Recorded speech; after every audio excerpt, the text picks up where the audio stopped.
إن الحمد لله نحمده ونستعينه ونستغفره ونؤمن به ونتوكل عليه ونعوذ بالله من شرور أنفسنا ومن سيئات أعمالنا من يهده الله فلا مضل له ومن يضلل فلا هادي له أي فلن تجد له وليا مرشدا ونشهد أن لا إله إلا الله وحده لا شريك له هو الذي لا ضد له ولا ند له لا مثل له ولا مثيل له لا وزير له ولا كفيل له لا شبه له ولا شبيه له لا ولد له ولا والد له وهو الواحد الفرد الصمد لم يلد ولم يولد ولم يكن له كفوا أحد ونشهد أن سيدنا ونبينا وحبيبنا وبشيرنا ونذيرنا وطبيبنا وطبيب أرواحنا وحبيبنا وحبيب ربنا محمدا عبد الله ورسوله أرسله بالحق بشيرا ونذيرا وداعيا إلى الله بإذنه وسراجا منيرا أما بعد فقد قال الله تعالى في كلامه المجيد وفي فرقانه الحميد أعوذ بالله من الشيطان الرجيم بسم الله الرحمن الرحيم وقضى ربك ألا تعبدوا إلا إياه وبالوالدين إحسانا إن الله وملائكته يصلون على النبي يا أيها الذين آمنوا صلوا عليه وسلموا تسليما اللهم صل على محمد وعلى آل محمد كما صليت على إبراهيم وعلى آل إبراهيم إنك حميد مجيد اللهم بارك على محمد وعلى آل محمد كما باركت على إبراهيم وعلى آل إبراهيم إنك حميد مجيد আপনারা কেমন আছেন সবাই? আমিও আলহামদুলিল্লাহ ভালো আছি। সুখে দুঃখে আমরা সব সময় আলহামদুলিল্লাহ, ঠিক কি না? সব সময় আলহামদুলিল্লাহ বললে নেয়ামত বাড়িয়ে দেয় কে? আল্লাহ। আর আলহামদুলিল্লাহ না বললে নেয়ামত আল্লাহ কেড়ে নেয়। নেয়ামত কেড়ে নেয়ার পাশাপাশি আল্লাহ আযাব দেয়। পানিশমেন্ট দেয়। চিল্লায় কোন ঠিক কিনা? এই যে যত আযাব, গজব, ভূমিকম্প, তুফান, জলোচ্ছ্বাস, বেকারত্বের সমস্যা, এই যে নানা ধরনের সমস্যায় আমরা আমাদের বাংলাদেশে জর্জরিত, এগুলো আমাদের হাতের কামাই। বিশ্বাস হয়? আমরা যদি নামাজি হয়ে যাই, ভদ্র হয়ে যাই, আল্লাহওয়ালা হয়ে যাই, রহমত, বরকত, মার্সি এন্ড ব্লেসিংস দিয়ে বাংলাদেশটারে ভরে দিতে পারে কে? এজন্য রব্বুল আলামিন বলেন, যাহারাল ফাসাদু ফিল বাররি ওয়াল বাহর বিমা কাসাবাত আইদিন নাস। জলে স্থলে এই যে অগ্নিকাণ্ড, জলোচ্ছ্বাস, ভূমিকম্প, বন্যা, এগুলো তোমাদের হাতের কামাই। তোমরা নাফরমানি করার কারণে আমি তোমাদের উপর আযাব দিচ্ছি, গজব দিচ্ছি। বিশ্বনবী বলে, তাসবির সুতা যদি ছিঁড়ে যায়, আপনারা তাসবি চিনেন? কুমিল্লাতে বলে তসবি সরা, কি বলে? তো এই যে তাসবিহের যে সুতা, এই সুতাটা ছিঁড়ে গেলে তাসবির দানা যেমনি একটার পর একটা টপ টপ করে নিচে পড়তেই থাকে, একটার পর একটা, তারপর আর একটা, তারপর আর একটা। আল্লাহ বলে, তোমরা যখন নাফরমান হয়ে যাবা, আকাশ থেকে আযাব আর গজব তাসবির দানার মতো একটার পর একটা, তারপর আর একটা, তারপর আর একটা পড়তেই থাকবে, আযাব আর গজব আসতেই থাকবে। চিল্লা এখন ঠিক কিনা? এজন্য এগুলো আমাদের হাতের কামাই। আমরা যদি শুকরিয়া করি, আল্লাহ আযাব বন্ধ করে দিবে, এই গজব বন্ধ করে দিবে, এই দুর্যোগ বন্ধ করে দিবে, আর রহমত দিয়ে আমাদের পুরো সমাজটাকে পরিপূর্ণ করে দিবে কে? আল্লাহ। এজন্য সুখে দুঃখে সব সময় আমরা পড়বো আলহামদুলিল্লাহ। কি পড়বো? আরো জোরে পড়েন, কি পড়বো? চান্দোলা চরের পাথর যুব প্রবাসী কল্যাণ সংগঠনের উদ্যোগে 18তম বাৎসরিক ওয়াজ ও দোয়ার মাহফিল।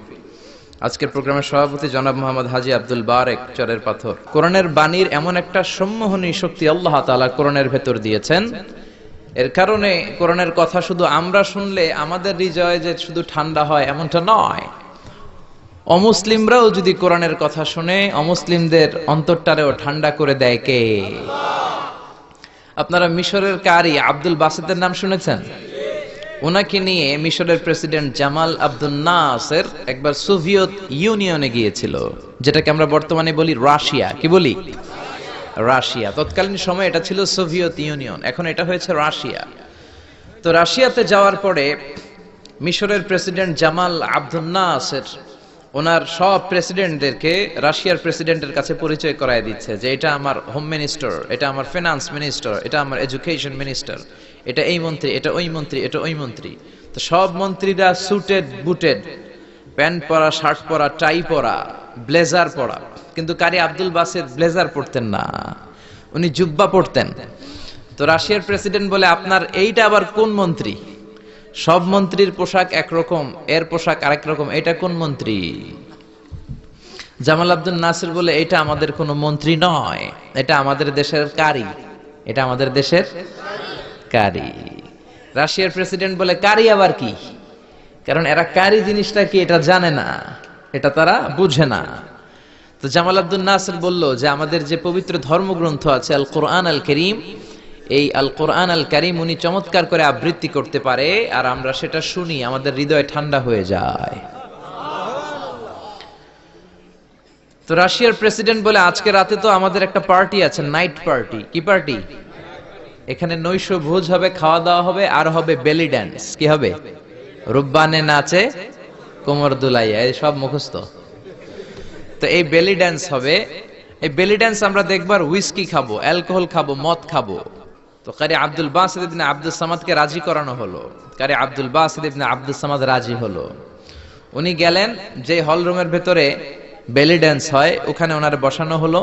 সিঙ্গাররা যেখানে গান গায় ওইখানে উনি মাইক্রোফোনের সামনে বসলেন, আর আল্লাহরে বললেন, আল্লাহ, আমার গলায় যত সুর আছে, যত মেলোডি আছে, ভয়েস আছে, সব সুরকে আমি উজাড় করে দিয়ে আজকে তেলাওয়াত করব। তুমি আমার এই তেলাওয়াতের রিদম, এটার আকর্ষণ, এটার অ্যাট্রাকশন এই কমিউনিস্ট লিডারদের অন্তরের ভেতরে ঢুকিয়ে দিও। তখন রাশিয়া ছিল কমিউনিস্ট, সব কমিউনিস্ট লিডাররা বসা, সামনে হুইস্কি, রেড ওয়াইন, অ্যালকোহল, মদের গ্লাস নিয়ে বসা। তা আব্দুল বাসিত ইবনে আব্দুস সামাদ চোখ বন্ধ করলেন। ওই দিনকার তেলাওয়াতটা উনি চোখ বন্ধ করে করেছিলেন। সুবহানাল্লাহ পড়েন। উনি চোখ বন্ধ করে ওনার গলায় যত সুর আল্লাহ দিয়েছে, যত সুরের ঝংকার তিনি পেয়েছেন, সব উজাড় করে উনি তেলাওয়াত শুরু করলেন, আউযু বিল্লাহি মিনাশ শাইতানির রাজিম। যতক্ষণ তেলাওয়াত চলেছে কেউ মদ খায় নাই, তাকিয়ে রইলেন, মন্ত্রমুগ্ধ হয়ে শুনলেন, আর সকলের চোখ দিয়ে দার দার করে পানি ঝরতে শুরু করলো। তেলাওয়াত শেষ, আব্দুল বাসেত চোখ খুললেন। চোখ খুলে দেখেন কেউ মদ খায় নাই, আর সবাই কান্না জর্জরিত অবস্থায় বসে আছে। মিশরের প্রেসিডেন্ট জামাল আব্দুল নাসের কমিউনিস্ট লিডারদেরকে জিজ্ঞেস করলেন, এই যে আমাদের আবৃত্তিকার ও কোরআন থেকে আবৃত্তি করেছে, আপনারা কি এর অর্থ বুঝেছেন? তারা বলে, না বুঝি নাই। কোনো মানে বুঝেছেন? না বুঝি নাই। তো কেঁদেছেন কেন? কমিউনিস্ট লিডাররা বলে, এত চমৎকার সুরেলা সুর, এরকম গলা, এরকম ভয়েস আমরা আমাদের জীবনে শুনি নাই। এটা শুনে আমাদের হৃদয়টা ঠান্ডা হয়ে গিয়েছে। আমাদের অন্তরে অনেক জ্বালা, অনেক যন্ত্রণা, অনেক দুঃখ কষ্ট, এগুলোকে ভুলে থাকার জন্য আমরা রাতে বেলি ড্যান্স দেখি আর মদ খাই। এরকম কারি যদি আমাদের দেশে থাকতো, আমরাও প্রতি রাতে বেলি ড্যান্স না দেখে কোরআন শুনতাম। তারা কাঁদতে শুরু করেছে, কোরআনের অর্থ বুঝে নাই, মানে বুঝে নাই। কিন্তু এই বিজাতিদের কমিউনিস্ট লিডারদেরও অন্তরটারে ঠান্ডা করে দিয়েছে কে?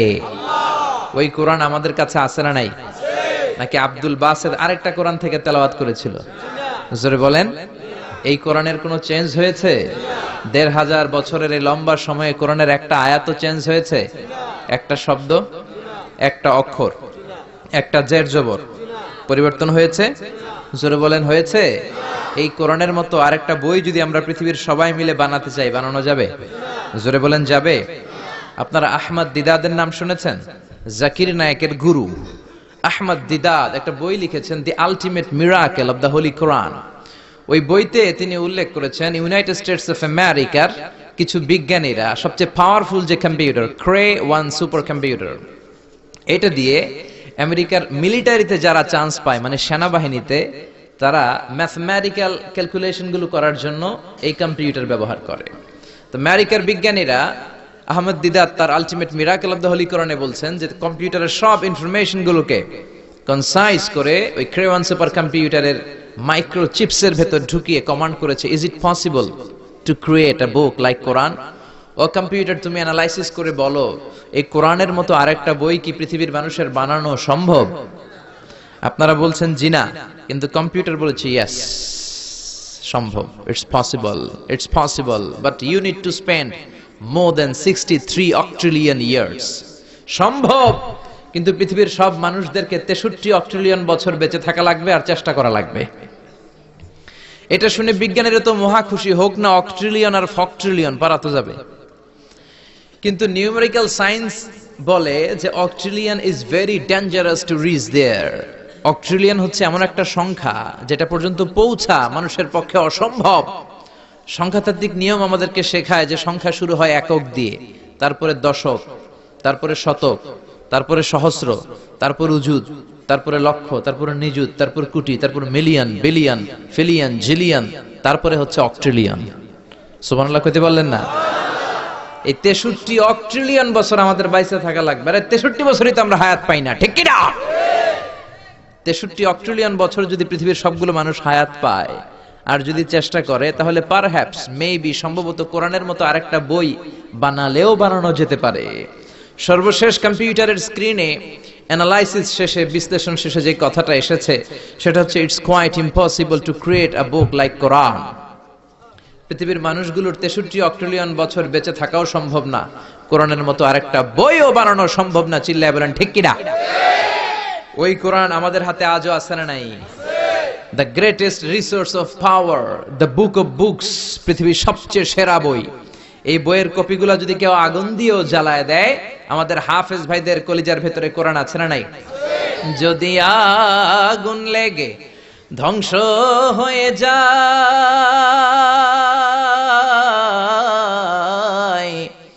ধ্বংস হয়ে যায়, যদি আগুন লেগে যায়, পুড়ে যায় পৃথিবীর সব বইয়ের দোকান, বিশ্ব থেকে হারাবে না পবিত্র কোরআন, বিশ্ব থেকে হারাবে না পবিত্র কোরআন। পড়েন আল্লাহু আকবার। এজন্য পৃথিবীর যত কোরআন আছে আগুন দিয়ে জ্বালায় দিলে পৃথিবী থেকে কোরআন দূর করা সম্ভব নয়, কারণ হাফেজ ভাইদের কলিজায় কোরআনকে সংরক্ষণ করেছে কে? কেউ যেটা পারে না, পারে কে? আজকে এই কোরআন থেকে আমরা কথা শুনবো, পড়েন ইনশাআল্লাহ। আরো জোরে পড়েন ইনশাআল্লাহ। আমি আমার মূল আলোচনায় যাওয়ার আগে আমাকে একটু করে বলা হয়েছে এই গ্রামের ভেতরে এই এলাকাতে নাকি সুদের খুব দাপট। হ্যাঁ, সুদ খুব মজা লাগে না? তো সুদ নিয়ে কিছু কথা আমরা শুনবো, রাজি আছেন তো? সবাই রাজি? সুদের সাথে ইসলামের কোন সম্পর্ক? জোরে বলেন সম্পর্ক। সুদ আছে যেখানে মুমিন যাবে না। সুদ হচ্ছে পুঁজিবাদী অর্থনীতির হাতিয়ার।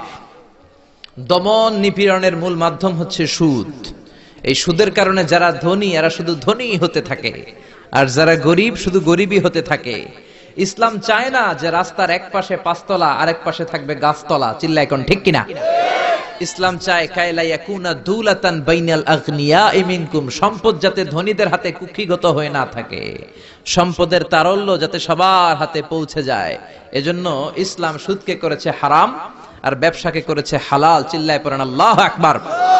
এজন্য রাব্বুল আলামিন বলেন ওয়া আহাল্লাল্লাহুল বাইআ ওয়া হারামার রিবা, আমি আল্লাহ তোমাদের জন্য সুদকে করলাম হারাম আর ব্যবসাকে করে দিলাম হালাল। সুবহানাল্লাহ।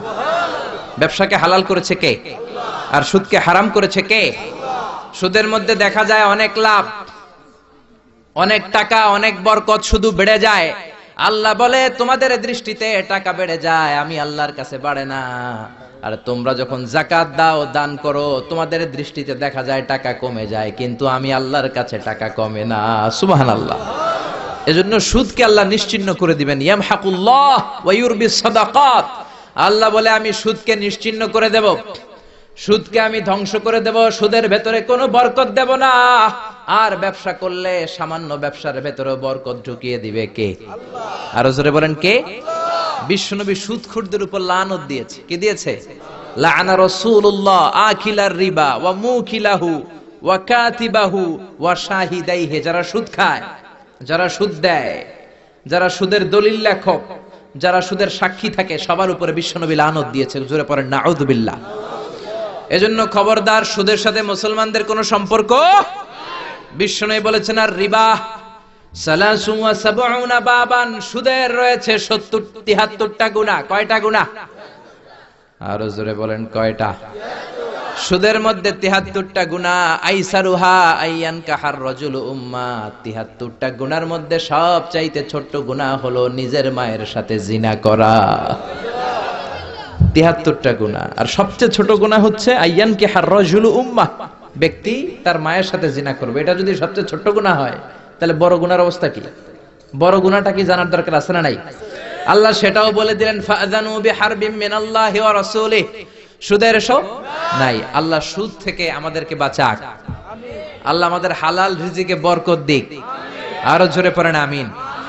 আমি আমার খুতবার শুরুতে সূরাতু বনী ইসরাঈলের ছোট্ট একটা আয়াত তেলাওয়াত করেছি। আসুন এই আয়াতের আলোকে আপনাদের সাথে কিছু কথা শেয়ার করি, যদি আপনারা মনোযোগী হন। শুনবেন শুনবেন শুনবেন শুনবেন। রাব্বুল আলামিন বলেন ওয়া কাদা রাব্বুকা আল্লা তা'বুদু ইল্লা ইয়্যাহু ওয়া বিল ওয়ালিদাইনি ইহসানা। আল্লাহ বললেন গোলাম আমার ফয়সালা দুইটা, এই দুইটা ফয়সালা হলো স্পেশাল ফয়সালা, অনড় ফয়সালা। এই ফয়সালার কোনো নড়চড় নাই, এই ফয়সালার কোনো পরিবর্তন নাই। প্রথম ফয়সালাটা হলো আল্লাহ তা'বুদু ইল্লা ইয়া, ইবাদত হবে একজনের, তিনি কে? আল্লাহ। আল্লাহ ছাড়া অন্য কারো ইবাদত করা যাবে? আবার আল্লাহ ডেকে বললেন গোলাম জিন জাতি মানব জাতি এই দুইটা জাতিকে আমি সৃষ্টি করেছি শুধু আমার ইবাদতের জন্য। ঠিক কি না? ওয়ামা খালাকতুল জিন্না ওয়াল ইনসা ইল্লা লিয়াবুদুন। আমি জিন জাতি আর মানব জাতিকে কোনো কাজের জন্য তৈরি করি নাই, কোনো উদ্দেশ্যে বানাই নাই, শুধুমাত্র কেবলমাত্র একমাত্র আমি আল্লাহর ইবাদতের জন্য বানিয়েছি। কার কথা? আল্লাহ। আরো জোরে বলেন কার? আল্লাহ। আল্লাহ ছাড়া কারো ইবাদত করা যায় না। এই পৃথিবীতে যত নবী এসেছে, এই পৃথিবীতে যত রাসূল এসেছে, সব নবী রাসূলের একটাই দাওয়াত ছিল, তোমরা ইবাদত করবে একজনের, তিনি কে? ইয়া কওমি ইবুদুল্লাহা মা লাকুম মিন ইলাহিন গায়রু ও আমার কওমের লোকেরা, ও আমার স্বজাতির লোকেরা, এক আল্লাহ ছাড়া অন্য কারো ইবাদত করো না। জিকির করতে হবে একজনের, চাইতে হবে একজনের কাছে, সেজদা দিতে হবে একজনকে, তিনি কে? আল্লাহ ছাড়া কাউরে সেজদা দেয়া যাবে? আমাদের দেশে মাজারে যে সেজদা আছে না নাই, এই মাজারের নামে যে ভণ্ডামি, এটার সাথে ইসলামের কোনো রিলেশন আছে? সম্পর্ক আছে? এই ভণ্ডামির সাথে ইসলামের কোনো সম্পর্ক? দো দিল বান্দা কালমা চোরে, না পায় শ্মশান না পায় ঘোরে, দিন থাকিতে আয়রে পথে ছাইড়া দে ভণ্ডামি ভণ্ডামি ভণ্ডামি ভণ্ডামি, ছাইড়া দে ভণ্ডামি। ঠিক কি না? নামাজ রোজা করে না ইবলিস শয়তানের নানা, এরকম আছে না নাই? নামাজ রোজা করে না ইবলিস শয়তানের নানা, ধর্মের একখান খুঁটি ধইরা কয়দিন করবা হয়রানি, ভণ্ডামি ভণ্ডামি ভণ্ডামি, ছাইড়া দে ভণ্ডামি। ঠিক কি না? এজন্য ভণ্ডামির সাথে যারা জড়িত আছে, ভণ্ডামি ছেড়ে দাও, আল্লাহ ওয়ালা হয়ে যাও। তোমার জীবনে বরকত দিবে কে? তোমার জন্য জান্নাতের দরজা খুলে দিবে কে? এজন্য রব্বুল আলামিন বলেন, ওয়া কাদা রাব্বুকা আল্লা তা'বুদু ইল্লা ইয়্যা ওয়া বিল ওয়ালিদাইনি ইহসানা। আমি আল্লাহর প্রথম ফয়সালা, ইবাদত হবে শুধুমাত্র কেবলমাত্র একজনের, তিনি কে? আমরা প্রত্যেক নামাজে সূরাতুল ফাতিহায় আল্লাহরে বলি, আল্লাহ ইহদিনাস সিরাতাল মুস্তাকিম, ও আল্লাহ আমাদেরকে সহজ সরল পথ দেখাও, সিরাতুল মুস্তাকিম দাও। আল্লাহ বলেন, আনি'বুদুনি হাযা সিরাতুম মুস্তাকিম, আমি আল্লাহর ইবাদত করো, এটাই সিরাতুল মুস্তাকিম। আল্লাহু আকবার। আপনি যদি আল্লাহর ইবাদত করেন, তাহলে আপনি বুঝবেন যে আপনি সিরাতুল মুস্তাকিমের উপর আছেন। আর যদি বুঝেন আল্লাহর ইবাদত ছেড়ে আপনি অন্যদিকে দৌড়াচ্ছেন, তার মানে হলো আপনি সিরাতুল মুস্তাকিমের উপর থাকার সৌভাগ্য অর্জন করতে পারেন নাই। চিল্লা এখন ঠিক কি না? এজন্য আল্লাহ বললেন, আল্লাহর ফয়সালা কয়টা? আরো জোরে বলেন, কয়টা? এক নাম্বার ফয়সালা, ইবাদত হবে শুধু একজনের, তিনি কে? এই ফয়সালার সাথে সবাই একমত? দ্বিমত কেউ নাই? কেউ নাই? দু একজন থাকতে পারে, কেউ নাই। আল্লাহ বললেন, আমার প্রথম ফয়সালা, ইবাদত হবে শুধু আমি আল্লাহর। দুই নাম্বার ফয়সালা, ওয়া বিল ওয়ালিদাইনি ইহসানা, ইহসান হবে মাতা পিতার সাথে, মানে ভালো আচরণ হবে মাতা পিতার সাথে। বুঝা গেল, ইবাদত হবে আল্লাহর, ইহসান হবে মাতা পিতার। আল্লাহর সাথে, আল্লাহর জন্য আপনি ইবাদত করবেন, আর মাতা পিতার প্রতি আপনি ইহসান করবেন। ইহসান মানে সদাচরণ, ইহসান মানে খেদমত, ইহসান মানে তাদের জন্য খরচ করা, ইহসান মানে আপনার সব সম্পদ তাদের পায়ের সামনে, আপনার সব ক্ষমতা তাদের পায়ের সামনে বিলিয়ে দেয়া, বিছিয়ে দেয়া। চিল্লা এখন ঠিক কি না? এজন্য আল্লাহ বললেন, আমার দুই নাম্বার ফয়সালা, ওয়া বিল ওয়ালিদাইনি ইহসানা, মাতা পিতার সাথে ইহসান করবা। আমরা বললাম, আল্লাহ আপনার জন্য ইবাদত হবে, এটা আমরা বুঝলাম, মাতা পিতার সাথে ইহসান কেমন করে হবে এটা আমরা বুঝলাম না। আল্লাহ বললেন, ইহসান কাকে বলে যদি না বোঝো তাহলে বুঝে নাও, ইম্মা ইয়াবলুগান্না ইনদাকাল কিবারা আহাদুহুমা আও কিলাহুমা ফালা তাকুল লাহুমা উফ। আল্লাহ নিজেই ইহসানের ব্যাখ্যা দিচ্ছেন। আল্লাহ বললেন, ইহসানের প্রথম তাফসীর হলো, আব্বা আম্মা একজন কিংবা দুইজন যখন বার্ধক্যে উপনীত হয়ে যায়, যখন বয়সে পৌঁছে যায়, খবরদার তাদের কোনো কাজে তুমি নাক ছিটকাতে পারবা না, তাদের কোনো কাজে নাক ছিটকাতে পারবে না, তাদের কোনো কাজে উহ আহ এমনকি উফ শব্দটাও বলা যাবে না। চিল্লা এখন ঠিক কিনা? কারণ আমরা যখন ছোট ছিলাম বাবা মারে কষ্ট দিয়েছি কি দেই নাই? আপনার কত বছর আগের ঘটনা মনে আছে? আপনার বয়স যখন 3, তখন আপনি কি করছিলেন মনে আছে? তো ওইটাই যদি মনে না থাকে, বয়স যখন 2 ছিল ওগুলা মনে আছে? বয়স যখন 1 ছিল ওগুলো মনে আছে? জ্বালাতনটা তো ওই সময় বেশি করছে। চিল্লা এখন ঠিক কিনা? শীতের রাত, আমাকে নিয়ে আমার মা ঘুমালো, আমাকে রেখেছে ডান দিকে, পেশাব করে ডান পাশটা আমি ভিজিয়ে দিয়েছি। আমার মা আমাকে ঘর থেকে বের করে দেয় নাই, শীতের রাতে বাম দিকে আমাকে শোয়ালো। কনকনে মাঘ মাসের শীতের রাতে বাম পাশটাতেও পেশাব করে ভিজিয়ে দিলাম। আমার মা আমারে ঘর থেকে বের করে দেয় নাই। আমার মা তার বুকের মাঝখানে রেখে ঘুমাতে শুরু করেছে। মাঘ মাসের শীতের রাত 3টার দিকে পেশাব করে মায়ের বুকটাও আমি ভিজিয়ে দিয়েছি, জামাটাও ভিজিয়ে দিয়েছি। মা 3টার দিকে উঠে নতুন শাড়ি পরে, নতুন জামা পরে, আগের ভিজা পেশাব মাখানো জামাটাকে চেঞ্জ করে আবার আমাকে নিয়ে ঘুমিয়েছে। আমাকে ঘর থেকে বের করেছে নাকি? জোরে বলেন। এজন্য আল্লাহ বুঝাতে চাইলেন, গোলাম ছোট্টবেলা যেমনি কষ্ট দিয়েছো, মা বাবা রেগে যায় নাই, তোরে লাথি মেরে ঘর থেকে তাড়ায় দেয় নাই, তোরে এতিমখানায় দেয় নাই। মা বাবা বয়সে যখন উপনীত হয়ে যায়, বার্ধক্যে যখন পৌঁছে যায়, ওই মা বাবারে খবরদার বৃদ্ধাশ্রমে দিয়ে আসবি না। বৃদ্ধাশ্রম বাংলাদেশে আছে না নাই? ছেলে আমার মস্ত মানুষ, মস্ত অফিসার, মস্ত ফ্ল্যাটে যায় না দেখা এ পারে ও পার, নানান রকম জিনিস আর আসবাব দামি দামি, সবচেয়ে কম দামি ছিলাম একে মাত্র আমি। ছেলের আবার আমার প্রতি অগাধ সম্ভ্রম, আমার ঠিকানা তাই বৃদ্ধাশ্রম। ঠিক কি না? অনেক কপাল পোড়া আছে, ডাকাত আছে। মা বাবা বার্ধক্যে উপনীত হওয়ার পরে তাদের কর্মকাণ্ডে নাক ছিটকায়, ঘরে আর বাবা মারে রাখতে মনে চায় না, বৃদ্ধাশ্রমে রেখে আসে। এরকম ডাকাত আছে রাড়াই। বাবা মারে বৃদ্ধাশ্রমে দেয়া যাবে? চিল্লায় বলেন দেয়া যাবে? যেই বেয়াদব গুলো, যেই ডাকাত গুলো মার বাবারে বার্ধক্যে উপনীত হলে, বয়স হয়ে গেলে বৃদ্ধাশ্রমে দিয়ে আসে, ওই বেয়াদবটা বুড়া হলে ওর কপালে বৃদ্ধাশ্রম জুটবে না। চিল্লা এখন ঠিক কিনা? ভাঙ্গা থালা হাতে নিয়ে তুই ভিক্ষা করে খাবি। চিল্লা এখন ঠিক কিনা? আল্লাহ বললেন আমার 2 নাম্বার ফয়সালা, ওয়াবিল ওয়ালিদাইনি ইহসানা, মাতা পিতার সাথে ইহসান করবা। ইহসানের প্রথম ব্যাখ্যা, ইম্মা ইয়াবলুগান্না ইনদাকাল কিবারা আহাদুহুমা আও কিলাহুমা ফালা তাকুল লাহুমা উফ। মা বাবার একজন কিংবা 2জন যদি বার্ধক্যে উপনীত হয়ে যায়, খবরদার মা বাবারে বৃদ্ধাশ্রমে দিও না। মা বাবা পেশাব করে দিতে পারে, পায়খানা করে দিতে পারে, তোমাকে যেমনি পরিষ্কার করে আদর যত্ন করেছে তুমিও পরিষ্কার করবা, মা বাবার খেদমত করবা, তোমার জীবনটারে উজালা করে দিবে কে? আল্লাহ বললেন ইহসানের 2 নাম্বার ব্যাখ্যা, ওয়ালা তানহারহুমা, মা বাবারে ধমক দিও না। অনেক বেয়াদব ছেলে মেয়ে আছে, মা বাবার সাথে ঝিড়কি দিয়ে কথা বলে, ধমক দিয়ে কথা বলে, এলাকার লোকদের সাথে যখন কথা বলে ভদ্র ভাষায় কথা বলে, ঘরে ঢুকলে মায়েরে গালি দেয়। আছে না নাই? বাবারে ডাকে বুড়া, মারে ডাকে বুড়ি। আছে না নাই? তুমি কেমন করে মায়েরে বুড়ি ডাকো, বাবারে বুড়া ডাকো? তোমার বাপ মা তো বুড়া হয়েছে তোমার কারণে। তোমারে মানুষ করতে যে তোমার মা বাবা তাদের জীবন যৌবন হারিয়েছে। তোমারে মানুষের মতো মানুষ করতে যে তারা তাদের জমি হারিয়েছে। তোমারে বিদেশ পাঠাতে যে তারা তাদের ভিটেমাটি হারা হয়েছে। যেই বাবা মা তোমার জন্য সব কিছু ছেড়েছে, খবরদার ফালা তানহারহুমা, ওই বাবা মারে ধমক দিবা না। কার কথা?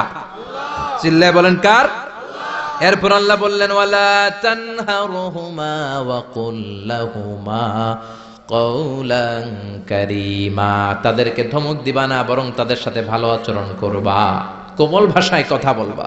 যত ভদ্রতা তুমি জানো, যত কার্টিসি তুমি জানো, যত সফটনেস তোমার জানা আছে, যত ভদ্রতা তুমি শিখেছো, সব ভদ্রতা তুমি ইউজ করবা তোমার মা বাবার সাথে।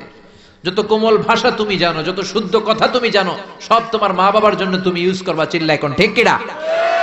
এরপরে রাব্বুল আলামিন বললেন ওয়াখফিদ লাহুমা জানাহায যুল্লি মিনার রাহমাতি ওয়া কুর রাব্বিরহামহুমা কামা রাব্বায়ানি সাগীরা, তাদের জন্য রহমতের ডানা বিছিয়ে দাও। তোমার যত ক্ষমতা আছে মা বাবার পায়ের সামনে ঢেলে দাও, যত অর্থ আছে তাদেরকে তুমি বিলিয়ে দাও। আর বাবা মা একজন কিংবা 2জন যদি দুনিয়া ছেড়ে বিদায় নেয়, তাদের কবরের সামনে দাঁড়িয়ে চোখের পানি ছেড়ে পড়তে আরম্ভ করে দাও, রব্বিরহামহুমা কামা রাব্বায়ানি সাগীরা ওয়া কুর রাব্বিরহামহুমা কামা রাব্বায়ানি সাগীরা। ও আল্লাহ, ছোট্টবেলা বাবা মা যেমনি আমার আদর দিয়ে সোহাগ দিয়ে কাছে টেনে নিয়েছে, কিয়ামতের দিন কবরের ভেতরে তুমিও আমার বাবা মারে আদর করে কাছে টেনে নিও। পড়ে না আমিন? চিল্লায় পড়ে না আমিন? এজন্য ইবাদত হবে একজনের, তিনি কে? আর ইহসান হবে কার সাথে? এজন্য মা বাবার দোয়ার দরকার আছে না নাই? পৃথিবীর যত আল্লাহর ওলি আছে, যত পীর সাহেব আছে, সবাই এই পুরো কোরআন খতম করে যদি একটা গ্লাসের পানির মধ্যে ফু দেয়, আর আপনার আম্মা শুধু বিসমিল্লাহ বলে আরেকটা গ্লাসের পানির ভেতরে ফু দেয়, আল্লাহর কসম আপনার মায়ের দোয়াটা আগে কবুল হয়ে যাবে। এজন্য মা বাবার খেদমত করেন। আপনার বড় পীর সাহেব হলো আপনার বাবা, আপনার বড় পীর সাহেব হলো আপনার মা। দুনিয়ার সবাই দোয়া করলে ওই দোয়া মিস হয়ে যেতে পারে, মা বাবা দোয়া করলে মিস হবে নাকি? হবে। অনেক ডাকাইত আছে দেখবেন মাজারের উপরে মশারি দেয়, আছে না নাই? খুঁজে দেখবেন ওর বাপেরে মশায় কামড়ায়, ওর মায়েরে মশায় কামড়ায়, আর ও বাবার দরবারে যে মাজারে মশারি দিয়ে আসছে, এরকম ডাকাইত আছে না নাই? এজন্য খবরদার, মা বাবার সাথে ইহসান করো। বিশ্বনবী মসজিদে নববীতে মিম্বারের এক তলার মধ্যে পা রাখলেন, আওয়াজ করে বললেন আমিন। দ্বিতীয় তলার ভেতরে পা রাখলেন, আওয়াজ করে বললেন আমিন। তৃতীয় স্টেপে পা রেখে বিশ্বনবী পড়লেন আমিন। সাহাবারা বললেন নবী তিনবার আমিন বললেন, কেন বললেন বুঝলাম না। বিশ্বনবী বললেন প্রথম স্টেপে যখন পা রাখলাম, জিব্রাইল এসে বলল রমজান মাস পাওয়ার পরে রোজা রেখে ইবাদত করে যেই বান্দা গুনাহ মাফ করতে পারে নাই, তার উপরে আল্লাহর লানত। আমি বিশ্বনবী পড়লাম আমিন। দ্বিতীয় স্টেপে পা রাখলাম, জিব্রাইল বলল মাতা পিতা পাওয়ার পরে যারা মাতা পিতার খেদমত করে নিজের জীবনের গুনাহ ঝরাতে পারে নাই, জান্নাত কামাতে পারে নাই, তাদের উপরও আল্লাহর লানত। আমি বিশ্বনবী বললাম আমিন। তিন নাম্বার স্টেপে বিশ্বনবী বললেন আমার নাম শোনার পরে আমার যে উম্মত আমার উপর দুরূদ পড়ল না, তাদের উপর আল্লাহর লানত। আমি বললাম আমিন। পড়েন সাল্লাল্লাহু আলাইহি ওয়াসাল্লাম, চিৎকার করে পড়েন সাল্লাল্লাহু। এজন্য মাতা পিতার খেদমতের দরকার আছে না নাই? গোটা বিশ্বটা একদিকে, মায়ের দোয়া আরেকদিকে, চিল্লায় বলেন ঠিক কিনা? আপনি বুলেট মারলে বুলেট মিস হতে পারে, ড্রোন হামলা করলে মিস হতে পারে, মায়ের দোয়া মিস হবে? জোরে বলেন মিস হবে? এক সাহাবী বলল নবী আইয়ুল আমালে আফদাল, সবচেয়ে সেরা আমল কোনটা? বিশ্বনবী বললেন সবচেয়ে সেরা আমল হলো আসসালাতু ফি ওয়াক্তিহা, সময় মতো নামাজ পড়া। দুই নম্বরে বললেন বিররুল ওয়ালিদাইন, মাতা পিতার খেদমত করা। তিন নম্বরে বললেন আল জিহাদু ফি সাবিলিল্লাহ, আল্লাহর রাস্তায় জিহাদ করা। তার মানে পৃথিবীর শ্রেষ্ঠতম তিনটা আমলের মধ্যে মাতা পিতার খেদমতের আমলটাও আছে না নাই? মাতা পিতার খেদমত এটা সবচেয়ে ভালো আমল। আরেক হাদিসে বিশ্বনবী বললেন এটা জিহাদের চেয়ে বেশি সওয়াবওয়ালা। এক সাহাবী বললেন নবী আস্তাযিনুকাল জিহাদ, আমি জিহাদে যেতে চাই, অনুমতি দেন। বিশ্বনবী বললেন তোমার বাবা মা কেউ বেঁচে আছে নাকি? সাহাবী বললেন বেঁচে আছে। বিশ্বনবী বললেন ফাফিহিমা ফাজাহিদ, যাও বাবা মার খেদমত শুরু করে দাও। বাবা মার খেদমত করলে ঘরে বসেই জিহাদের সওয়াব পাবা, ঘরে বসেই জিহাদের সওয়াব পাওয়া যাবে। রিদার রাব্বি ফি রিদাল ওয়ালিদ ওয়া সাকাতুহু ফি সাকাতিল ওয়ালিদ, বাবা মা খুশি তো আরশের মালিক খুশি, বাবা মা না খুশ তো আরশের মালিকও না খুশ। চিল্লায় এখন ঠিক কিনা? এজন্য বিশ্বনবী বলতেন তোমাদের প্রত্যেকের ঘরের ভেতরে দুইটা জান্নাত আছে, কারণ জান্নাতে দুইটা স্পেশাল দরজা আছে। একটা দরজার নাম হলো আল আব মানে আব্বা, আর একটা দরজার নাম হলো আল উম মানে আম্মা। একটা দরজার নাম বাবা আর একটার নাম মা। এজন্য বিশ্বনবী বলেন এই দুইটা দরজার সাথে তোমরা কি আচরণ করবা তোমাদের ডিসিশন। হুমা জান্নাতুকা ওয়া নারুক, বাবা মাই তোমার জান্নাত, বাবা মাই তোমার জাহান্নাম। বাবা মার সাথে ভালো আচরণ করলে 8টা জান্নাতের দরজা তোমার জন্য খুলে দিবে কে? আর খারাপ আচরণ করলে জাহান্নাম আছে না নাই? তোমার বাবা মা যদি কাফের হয়, হিন্দু হয়, বৌদ্ধ হয়, তারপরও ভালো আচরণ করবা, ঠিক কি না? বাংলার জমিনে এরকম অনেক হিন্দু ফ্যামিলি আছে, হিন্দু ইয়াং ছেলে মুফাসসিরে কোরআনের তাফসীর শুনে হাতে হাত রেখে কালিমা পড়ে মুসলমান হয়ে গেছে, আছে না নাই? কিন্তু মা তো মুসলমান হয় নাই, বাবা তো মুসলমান হয় নাই, বাপ মা হিন্দুই রয়ে গেছে। তো বাপ মা হিন্দু, ছেলে মুসলমান, তুমি কি মা বাবার সাথে খারাপ আচরণ করতে পারবা? কথা বলেন। মা বাবা হিন্দু হোক, নাস্তিক হোক, বৌদ্ধ হোক আর খ্রিস্টান হোক, মা বাবার দোয়া নিতে হবে, আশীর্বাদ নিতে হবে। চিল্লা এখন ঠিক কিনা? বিশ্বনবীর শালী নাম কি বলেন তো, কেউ জানেন? বিশ্বনবীর শালীর নাম কি? আসমা। মাশাআল্লাহ, আসমা বিনতে আবি বকর বিশ্বনবীর শালী। উনি মুসলিমা, কিন্তু উনার মা ছিল মুশরিকা। বিশ্বনবীরে বললেন নবী আমি মুসলিমা কিন্তু আমার মা মুশরিকা, কাফেরা, এখন আমি কি করব? আমার মায়ের সাথে কি ভালো আচরণ করব নাকি? বিশ্বনবী বললেন খবরদার, মা মুশরিক হোক কাফের হোক তারপরেও তোমার মা, ঠিক কি না? সিলিহা, দোয়া নাও, ভালো আচরণ করো, সম্পর্কটারে মিলায় রাখো, তোমার জান্নাতে ঢুকায় দিবে কে? তিন জিনিসের দিকে তাকালেই সওয়াব। তিনটা জিনিসের দিকে তাকানোর সাথে সাথে আপনার আমলনামায় সওয়াব দিবে কে? এক নাম্বার নাযার ইলাল কোরআন, কোরআনের দিকে যখন নজর করে তাকাবেন আপনার আমলনামায় সওয়াব দিবে কে? সুবহানাল্লাহ কইতে মনে চায় না? দুই নম্বরে কাবা, কাবার দিকে তাকালে সওয়াব দেয় কে? তিন নম্বরে নাযার ইলা ওয়াজহিল ওয়ালিদাইন, মাতা পিতার চেহারার দিকে নজর করে তাকালে সওয়াব দেয় কে? এজন্য বিশ্বনবী বললেন সালাসু দাওয়াতিন মুস্তাজাবাত, তিন ব্যক্তির দোয়া কোনদিন আল্লাহ ফিরায় না। এক নম্বরে দাওয়াতুল মুসাফির, মুসাফিরের দোয়া। আপনি সফর করেন না মাঝে মাঝে, কক্সবাজারে যাচ্ছেন, সিলেট যাচ্ছেন, এই যে গাড়ির মধ্যে বসে আছেন, ওই সময় আপনি দোয়া করবেন বেশি বেশি। ওই সফর অবস্থায় দোয়া করলে ওই দোয়া কবুল করে কে? দুই নম্বরে দাওয়াতুস সাইম, রোজা রেখে দোয়া করলে কবুল করে কে? তিন নম্বর দাওয়াতুল ওয়ালিদাইনি লিওয়ালাদিহি, মাতা পিতা যখন চোখের পানি ছেড়ে হাত দুইটা তুলে আল্লাহর কাছে ছেলে মেয়েদের জন্য দোয়া করে, ওই দোয়াটাও কবুল করে কে? এজন্য সবার আগে দোয়া চাইবেন মা বাবার কাছে। কার কাছে? আমাদের কাছে অনেকে দোয়া চায়, আমরা বলি আরে তোমার মায়ের কাছে চাও, তোমার আব্বার কাছে চাও। আমার দোয়া তোমার জন্য কবুল হতেও পারে, নাও হতে পারে, কিন্তু তোমার মা তো তোমার জন্য মুস্তাজাবুদ দাওয়া, তোমার বাবা তো তোমার জন্য মুস্তাজাবুদ দাওয়া। তোমার মা হাতটা তোলার সাথে সাথেই কবুল। চিল্লায় এখন সুবহানাল্লাহ। একজন বাবা এবং মা ছেলে মেয়েদের জন্য কতটা কষ্ট সহ্য করে, কতটা জ্বালা যন্ত্রণা সহ্য করে, বাবা মা না হওয়ার আগে এটা কেউ বুঝবে না। আপনি শুধু ওয়াজ শুনতে পারবেন, কিন্তু বুঝবেন তখন যখন একটা ছেলে হবে, যখন একটা মেয়ে হবে, ঠিক কি না?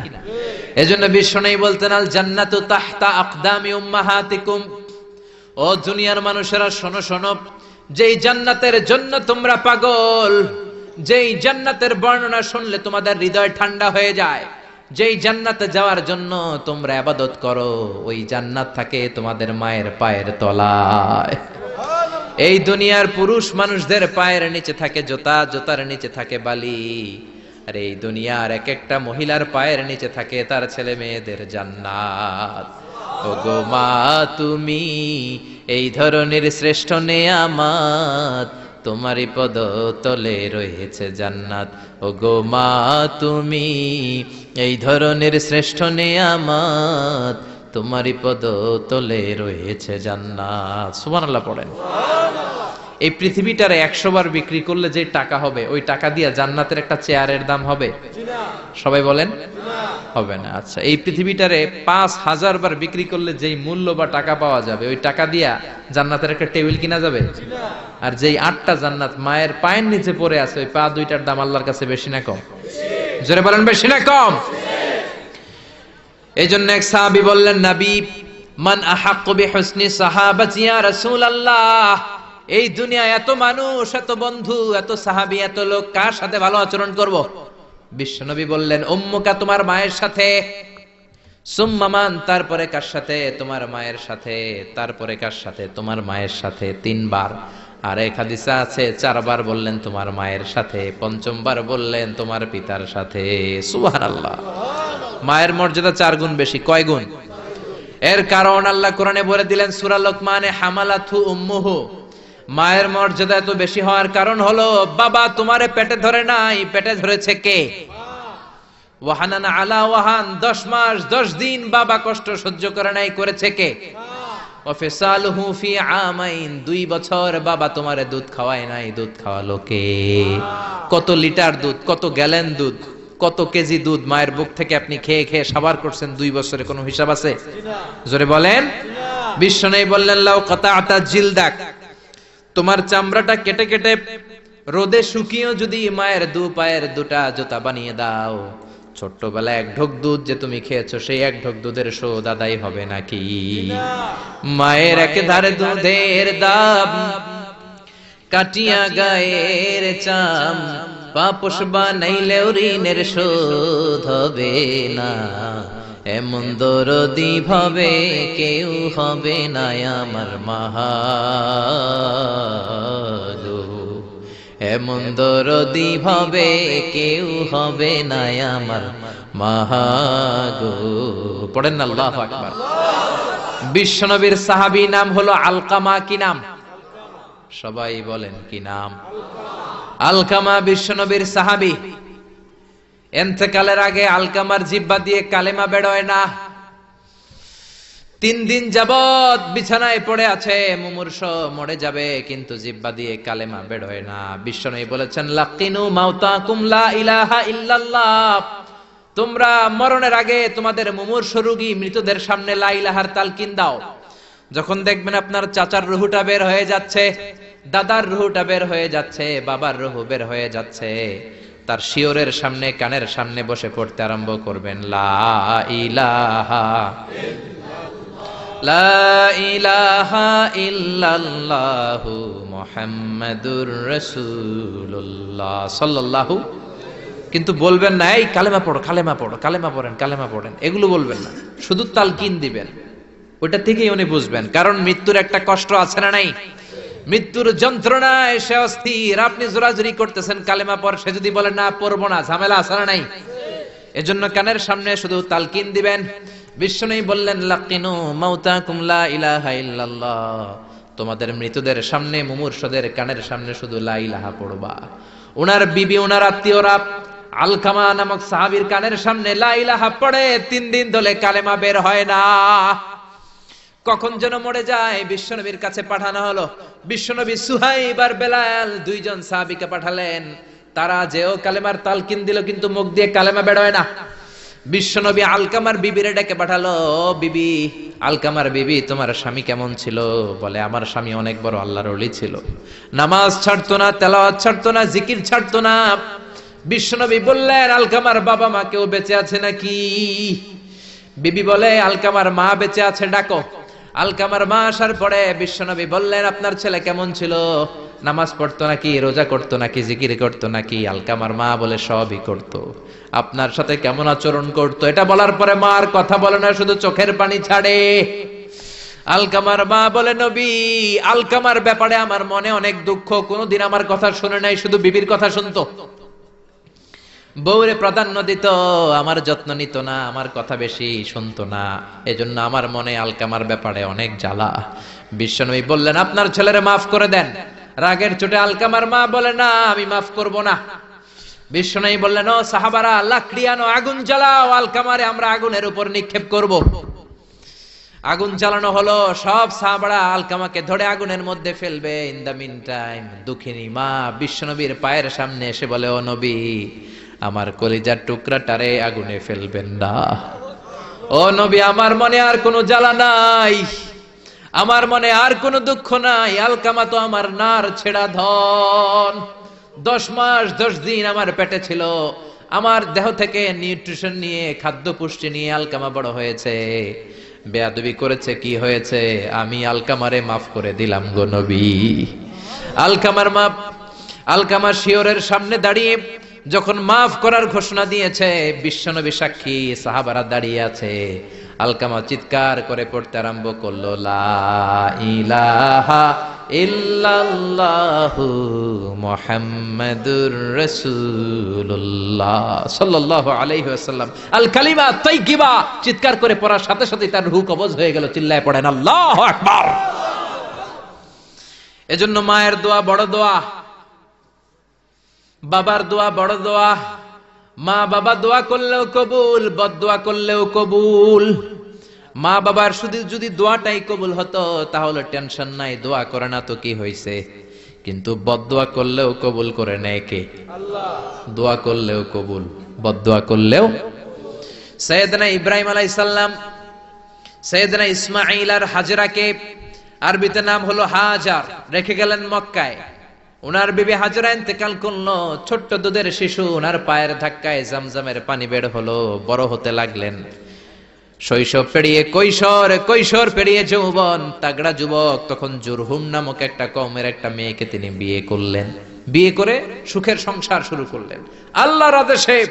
অনেক পরে সাইয়েদনা ইব্রাহিম তার কলিজার টুকরা ইসমাইলের বাড়িতে বেড়াতে গেল। কার বাড়িতে? কে গেল বেড়াতে? সাইয়েদনা ইব্রাহিম বেড়াতে গেলেন। যাওয়ার পরে দেখে সাইয়েদনা ইসমাইল ঘরে নাই। দরজার বাইরে থেকে সালাম দিলেন, আসসালামু আলাইকুম। এটা কিন্তু প্রামাণ্য বর্ণনা দিচ্ছি আমি বুখারী থেকে, বুখারীর বর্ণনা, এটা গল্প না। দরজার বাইরে থেকে সালাম দিলেন, আসসালামু আলাইকুম। ভেতর থেকে কর্কশ গলায়, ঝাঁঝালো কণ্ঠে, কণ্ঠের মধ্যে কোনো মায়া নাই, দয়া নাই, এরকম একটা কণ্ঠের মেয়ে উত্তর করে বলল, ওয়া আলাইকুমুস সালাম। সাইয়েদনা ইব্রাহিম জিজ্ঞেস করলো, কাইফা হালুকি ইয়া উম্মি, ও মা তুমি কেমন আছো? মেয়ে কয়, বেশি ভালো না। সংসার কেমন চলে? সুবিধার না। খাওয়া দাওয়া ঠিক মতো হয়নি না, কিচ্ছু হয় না। আমনে কেডা? সাইয়েদনা ইব্রাহিম বলে, আমি কে তোমার জানার দরকার নাই। ইদা জাআ যাওজুকি মিনাল গাবা, স্বামী যখন তোমার বন থেকে শিকার করে ফিরবে, ফাকরাই আলাইহিস সালাম, তোমার স্বামীরে আমার পক্ষ থেকে একটা সালাম দিবা। ও মুরিহি আন ইয়াগায়্যারা আতাবাতা বাবিহি, বলবা ঘরের দরজার চৌকাঠটা যেন পাল্টে ফেলে। সাইয়েদনা ইব্রাহিম চলে গেলেন। বিকেল বেলা জঙ্গল থেকে শিকার করে সাইয়েদনা ইসমাইল ঘরে ফিরলেন। ঘরে ফেরার পর বিবি বলে, একটা বুড়া আইছিল। বুড়া কে আইছিল? সাইয়েদনা ইসমাইল বলে, বুড়া?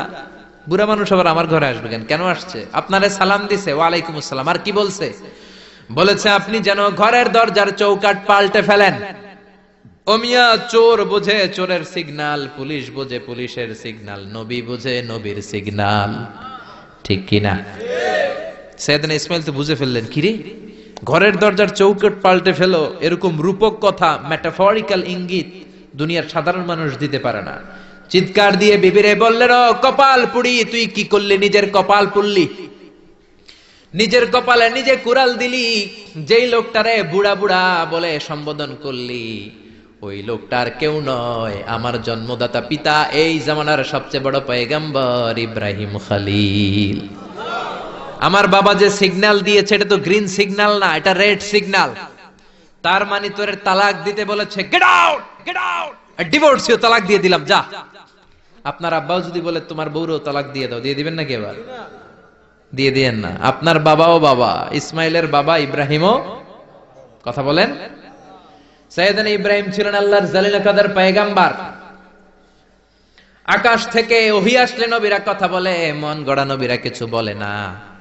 আপনার বউ, আপনার বউকে যদি আপনার বাবা বলে তোর বউরে তালাক দে, দিয়ে দিয়েন না। আবার কি করবেন? বুঝাবেন, বাবারও বুঝাবেন, বিবিরও বুঝাবেন, ঘরের ভিতরে সংলাপ করবেন, সমঝোতা করবেন। আমাদের দেশের দুই নেত্রী সংলাপ করে না তো কি হইছে? আমরা করব, আমরা ঘরে ঘরে সংলাপ করব, সমঝোতা করব, ঠিক কিনা? মিলায়ে দিবেন, মিলায়ে দিলে বরকত আছে না নাই? কেউ ঝগড়া লাগলে মিলাবেন, মারামারি লাগলে মিলাবেন। কেউ যদি আরেকজনরে মারতে যায়, উদ্ধত হয়, মিলায়ে দিবেন। যারা মিলায়ে দেয় তাদের মর্যাদা বাড়ায় দেয় কে? আল্লাহ। কিন্তু সমাজের কিছু দুষ্ট চরিত্রের লোক আছে, দুইজন যদি মারামারি লাগে আরো লাগায়া দেয়, আছে না নাই? আগুন লাগলে আপনারা কি ঢালেন? অনেকে তেল ঢালে, আছে না নাই? এখন আগুন লাগলে কি তেল ঢালবেন না পানি ঢালবেন? মিলায়ে দিবেন। বউরেও বুঝাবেন, বাবারও বুঝাবেন, দুইজনরে বুঝায় আস্তে ধীরে আগাবেন। তালাক তো অনেক পরের কথা। ইসলামের দেয়া অনুশাসন যদি আমরা মেনে চলি, কোনোভাবেই তালাক হবে না। স্বামীকে আল্লাহ কিছু দায় দায়িত্ব দিয়েছেন, স্ত্রীকে আল্লাহ কিছু দায় দায়িত্ব দিয়েছেন। এই দুইটা দায়িত্ব যে কত গুরু দায়িত্ব, গোটা বিশ্বব্যাপী এই দায়িত্বের মধ্য দিয়ে বিশ্বটা চলে। পৃথিবীর প্রথম স্বামী ছিলেন সাইয়েদনা আদম, পৃথিবীর প্রথম বউ ছিল হাওয়া। সেখান থেকে স্বামী স্ত্রীর এই জীবন আছে না নাই? স্বামী আর স্ত্রী বানায় যেজন মিস্ত্রি, সে বড় আজব কারিগর, ঠিক কিনা? স্বামী আর স্ত্রী বানায় যেজন মিস্ত্রি, সে বড় জটিল কারিগর। এজন্য এই সম্পর্কটা বড় ভয়ঙ্কর সম্পর্ক, এটাকে মিলিয়ে রাখতে হবে। তালাকের সিস্টেম হচ্ছে, প্রথমে আপনি ফাইযুহুন্না, কোরআন বলে আপনি প্রথমে স্ত্রীকে ওয়াজ করবেন। ঝগড়া হলে কি করবেন? ঘরে ওয়াজ নাই, আছে মারামারি, আটকিলাগিলি। ওয়াজ করবেন, ওয়াজেও কাজ হচ্ছে না, বুঝানোর চেষ্টা করবেন, বুঝে না। এরপর আল্লাহ বললেন, ওয়াহজুরুহুন্না ফিল মাদাজি', বিছানা আলাদা করে দাও, তুমি এক রুমে ঘুমাবা, তোমার বিবিরে দিবা আরেক রুম। কিছুদিন বিচ্ছেদ চললে ওই বিবির অন্তরে ভালোবাসা তৈরি করে দিবে কে? সুবহানাল্লাহ পড়েন। এখন ওয়াজ করলেন, বুঝাইলেন, বুঝে না। বিছানা আলাদা করলেন, তাও শোনে না।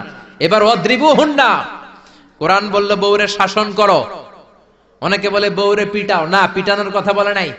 ওয়াদ্রিবুহুন্না মানে তাদেরকে শাসাও, শাসন করো। মুফাসসিররা এটার তাফসীর করতে যে হয়রান হয়েছে যে কি দিয়ে পিটাবে। কোন মুফাসসির কয় খেজুরের ছোট্ট ডালা দিয়ে এরকম বাড়ি মারবে, আর বলবে ভালো কথা কই হনুস না কেন। অনেকে বলবে, অনেক মুফাসসির বলেছে মেসওয়াক দিয়ে বাড়ি মারবে, তোমার এত বোঝাই বুঝো না কেন, দুইটা ছেলে মেয়ে হইছে আমাদের, এত সুন্দর সংসার, হানিমুন করেছিলাম কক্সবাজারে, স্মৃতিগুলো কি তোমার মনে পড়ে না? তুমি আমার কৈতরি, তুমি আমার টুনটুনি, তুমি আমার সোনামণি, এগুলো কয়ে বুঝাবেন, এরপরও মানে না। অনেক মুফাসসির কইছে বালিশ দিয়া পিটাইবেন, কোল বালিশ দিয়া, যাতে হাত পা না ভাঙে। ওয়াদ্রিবুহুন্না, অনেক ডাকাইতেছে লাঠি দিয়া পিটায়, আছে না নাই? ইসলাম বলে না না, বনিবনা না হলে প্রথম স্টেপ ওয়াজ করো, বুঝাও। 2 নম্বরে বিছানা আলাদা করে দাও, তারপরেও মানে না। 3 নম্বরে ওয়াদ্রিবুহুন্না মানে শাসন করো, যার যেরকম দরকার ওইরকম শাসন করবেন, তাতেও হয় না। তারপরে ফাবাআসু হাকামাম মিন আহলিহি হাকামাম মিন আহলিহা, এই 3টা স্টেপেও কাজ হয় না। আপনার মুরব্বিদের ডাকবেন, সালিস, মেয়ের পক্ষের মুরব্বিদের ডাকবেন, 2 পক্ষের বেআইনরা মিলে মিলছিল করে দেওয়ার চেষ্টা করবে, তাতেও কাজ হয় না। 4টা স্টেপ শেষ, 5ম স্টেপ হলো তালাক। আর আমরা দইরেই কই 3 তালাক, আছে না নাই? ওমরে ফারুকের জামানায় এক লোক তার বউরে দিছে 100 তালাক, রাগের চোটে। এরকম ডাকাইত আমাদের দেশে আছে না নাই? এখন বিবি এসে বলে, ও ওমরে ফারুক 100 তালাক দিয়েছে আমার স্বামী, কি করব? সাইয়েদনা ওমরে ফারুক বলে, তোর ডাকাইত স্বামীটা কোথায়? কয় এই জায়গায়। কিরে কয় তালাক দিছস? কয় 100টা। দিবি 3টা, 100টা দিলি কেন? কয় রাগের মাথায় দিছে। কয় তারা তোর বিচার করতেছে, 3 তালাকে তোর বউ তালাক, বাকি 97 তালাক তোর পিঠে পড়বে। সুবহানাল্লাহ কইতে মন চায় না? এজন্য এই হচ্ছে তালাকের সিস্টেম। কতগুলো স্টেপ আপনি পার হলেন, তারপরেও আপনি একসাথে 3 তালাক দিবেন না। ইসলামের তালাককে 2 ভাগে ভাগ করা হয়েছে, একটা আত-তালাক আস-সুন্নি আর একটা তালাক আল-বিদআই। তালাক আস-সুন্নি মানে সুন্নতি তালাক, আর তালাক আল-বিদআই মানে বেদাতি তালাক। বেদাতি তালাক হচ্ছে রাগের মাথায় 3 তালাক, 14 তালাক, 22 তালাক।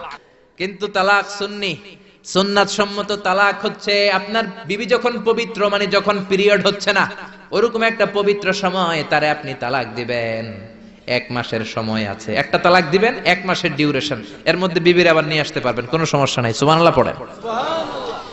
1 মাস পরেও মানে না, এরপরে দিবেন 2য় মাসের 2য় তালাক, তার মানে আরো 1 মাস, মোট কয় মাস?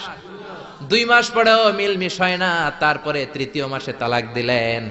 এই 3 তালাক দেওয়ার পরে বিবি আবাদুল আবাদ আপনার জন্য হারাম হয়ে গেল। কত সুন্দর স্টেপ মেনটেন করে কত দূরে তালাক, আর আমরা দইরেই কই তালাক। এজন্য খবরদার।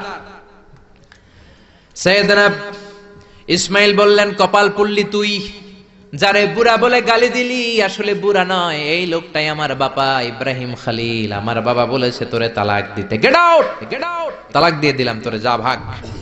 বউ শেষ, নতুন বিয়ে করলো, নতুন সুখের সংসার। 3 বছর পর সাইয়েদনা ইব্রাহিম আবার ছেলের বাড়িতে বেড়াতে আসলেন। আজকেও সাইয়েদনা ইসমাইল ঘরে নাই। সাইয়েদনা ইব্রাহিম আজকে সালাম দিলেন, আসসালামু আলাইক। সাইয়েদনা ইব্রাহিম সালাম দিলেন, আজকে ঘরের ভেতর থেকে জাদুমাখা কণ্ঠে, মধুমাখা কণ্ঠে, সুরেলা কণ্ঠে একটা মেয়ে বলল, ওয়া আলাইকুমুস সালাম। সাইয়েদনা ইব্রাহিম বললেন, কাইফা হালুকি ইয়া উম্মি মা, কেমন আছো? মেয়েটা বলে, আলহামদুলিল্লাহ আলা কুল্লি হাল, সব সময় আলহামদুলিল্লাহ। সব সময় কি? তোমাদের জীবন যাপন কেমন চলে? খুব ভালো চলে। তোমার স্বামী কই? বনে গিয়েছে। এবার মেয়েটা বলে, আপনি কে?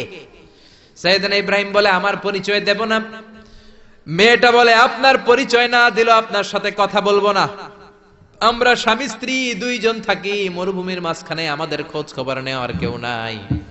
আপনি কে? এরকম দিল দরিয়ার একজন মুরব্বী আমাদের খোঁজ নিতে আসলেন, আপনার পরিচয়টা আপনি বলেন। সাইয়েদনা ইব্রাহিম তার পরিচয় দেয় না।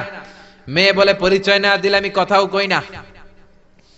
বাধ্য হয়ে ঘরের ভিতরে ঢুকলেন, জোর করে মেয়েটা সাইয়েদনা ইব্রাহিমকে ঘরে ঢুকালেন, রুটি বানিয়ে খাওয়ালেন, গোশত খাওয়ালেন, খেজুর খাওয়ালেন, শরবত খাওয়ালেন। ও মিয়া, আগেরটাও মাইয়া, এইটাও পার্থক্য আছে না নাই? মেয়েটা বলে, আমার জন্য দোয়া করেন। সাইয়েদনা ইব্রাহিম চোখের পানি ছেড়ে দোয়া করে দিলেন, মেয়েটার মাথায় হাত বুলিয়ে দিলেন, আর বললেন, ইদা জাআ যাওজুকি মিনাল গাবা, তোমার স্বামী যখন বন থেকে আসবে, ফাকরাই আলাইহিস সালাম, তোমার স্বামীর আমার পক্ষ থেকে সালাম দিবা, ওয়া মুরিহি আইয়ুসবিতা আতাবাতা বাবিহি, আর বলবা আমি বলছি ঘরের দরজার নতুন চৌকাঠ যেন জীবনেও না পাল্টায়। ঘরের দরজার এই নতুন চৌকাঠটা যেন কোনোদিন। সাইয়েদনা ইসমাইল ফিরে আসলেন, আসার পরে বিবি বলে একজন মুরব্বী এসেছিল, নুরানি চেহারার একজন মুরব্বী শুই না। সাইয়েদনা ইসমাইল তো ভয় পেয়ে গেছেন, লাভ দিয়ে উঠছে, কি মুরব্বী, কেমন আচরণ করেছিলি বল। কারণ আগের একটা তিক্ত অভিজ্ঞতা আছে না নাই, ভাবছে আজকেও কোনো গন্ডগোল হইল নাকি। বিবি বলে না, আপনি রাখবেন না, আপনি চিন্তিত হবেন না, আমি অনেক আপ্যায়ন করেছি, অনেক সাদর সম্ভাষণ দিয়েছি, উনিও আমার মাথায় হাত বুলিয়ে চোখের পানি ছেড়ে ছেড়ে আমার জন্য দোয়া করেছে, আর আপনারা সালাম বলেছে, আর আপনাকে বলতে বলেছে ঘরের দরজার নতুন চৌকাঠটা যেন জীবনেও কোনোদিন না পাল্টা। সাইয়েদনা ইসমাইল আল্লাহু আকবার বলে চিৎকার করে উঠলেন, বিবিকে বুকে জড়িয়ে ধরলেন, বললেন ও বিবি, তুই তো গোল্ডেন এ প্লাস, তুই কি, তুই তো গোল্ডেন এ প্লাস, তুই তো 100তে 100 পাইলি, তোর কপালটা নুরানি হয়ে গেল, উজালা হয়ে গেল। যেই বয়স্ক লোকটা এসে এই কথাটা বলেছে, বয়স্ক লোকটার কেউ না, তোর শ্বশুর আমার বাবা ইব্রাহিম খালিল। আর যেই কথা বলেছে এই কথাটার মানে হলো তোরে যেন আমি তালাক না দেই, তোর হাতটা যে আমি ধরলাম, এই হাত ধরেই যেন তোরে নিয়ে জান্নাতে ঢুকে যায়। আল্লাহু আকবার। এজন্য বাবার দোয়া, মায়ের দোয়া যার জীবনের মধ্যে আছে, তার জীবনে কোনো ভয় আছে নাকি? জোরে বলেন, কোনো ভয় আছে? এজন্য দোয়া নিবেন বাবার কাছ থেকে, মায়ের কাছ থেকে। সাইয়েদনা মুসা আলাইহিস সালাম আল্লাহরে বললেন, আল্লাহ মাইয়াকুনু জালিসি ইয়াউমাল কিয়ামা, কিয়ামতের দিন বিচারের শেষে বনি ইসরাইলের আমি বড় পয়গম্বর মুসা যখন জান্নাতে যাব, কে আমার সাথে জান্নাতি হবে? আল্লাহ বললেন, সাহিবুকা ফিল জান্নাতি জাজ্জার, তোমার সাথে জান্নাতে ঢুকবে বনি ইসরাইলের একজন কসাই। কে? কসাই। সুবহানাল্লাহ কইবেন না? একজন কসাই যাবে। মুসা আলাইহিস সালাম বললেন, কি রে, আমি এত বড় নবী, কোন নবী যাবে না আমার সাথে, কোন ওলি যাবে না, কোন হাফেজে কোরআন যাবে না, কোন আলেম যাবে না, কসাই যাবে কেন? আল্লাহ বললেন, দেখে আসো কেন যাবে কসাই। সাইয়েদনা মুসা আলাইহিস সালাম কসাইয়ের দোকানে গেলেন, দেখলেন না কসাইয়ের স্পেশাল কোনো আমল তো দেখা যায় না, খালি গোশত কোপায়। কি কোপায়? সারাদিন গোশত বিক্রির পরে বিকেল বেলা সবচেয়ে চমৎকার গোশতের একটা টুকরা নিয়ে কসাই দোকান বন্ধ করে বাড়িতে যায়। সাইয়েদনা মুসা আলাইহিস সালাম ছদ্মবেশে কসাইয়ের পেছনে পেছনে যায়। কসাই ঘরে ঢুকার পরে সাইয়েদনা মুসা আলাইহিস সালাম ঘরে নক করা শুরু করলেন। কসাই দরজা খুলে দেওয়ার পর সাইয়েদনা মুসা আলাইহিস সালাম পরিচয় গোপন করে বলে, আমি একজন মুসাফির, আজকে রাতে আপনার ঘরে থাকতে চাই। কসাই বলে, আহলান সাহলান মারহাবান তাইয়্যিবা, আসেন থাকেন, কোনো সমস্যা নাই, পাশের ঘরে বসেন, ওই ঘরে আমার একটু কাজ আছে।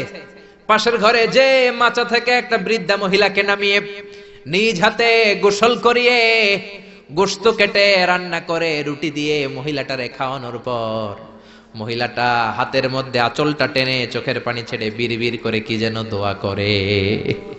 সাইয়েদনা মুসা আলাইহিস সালাম শুনতে পেলেন না।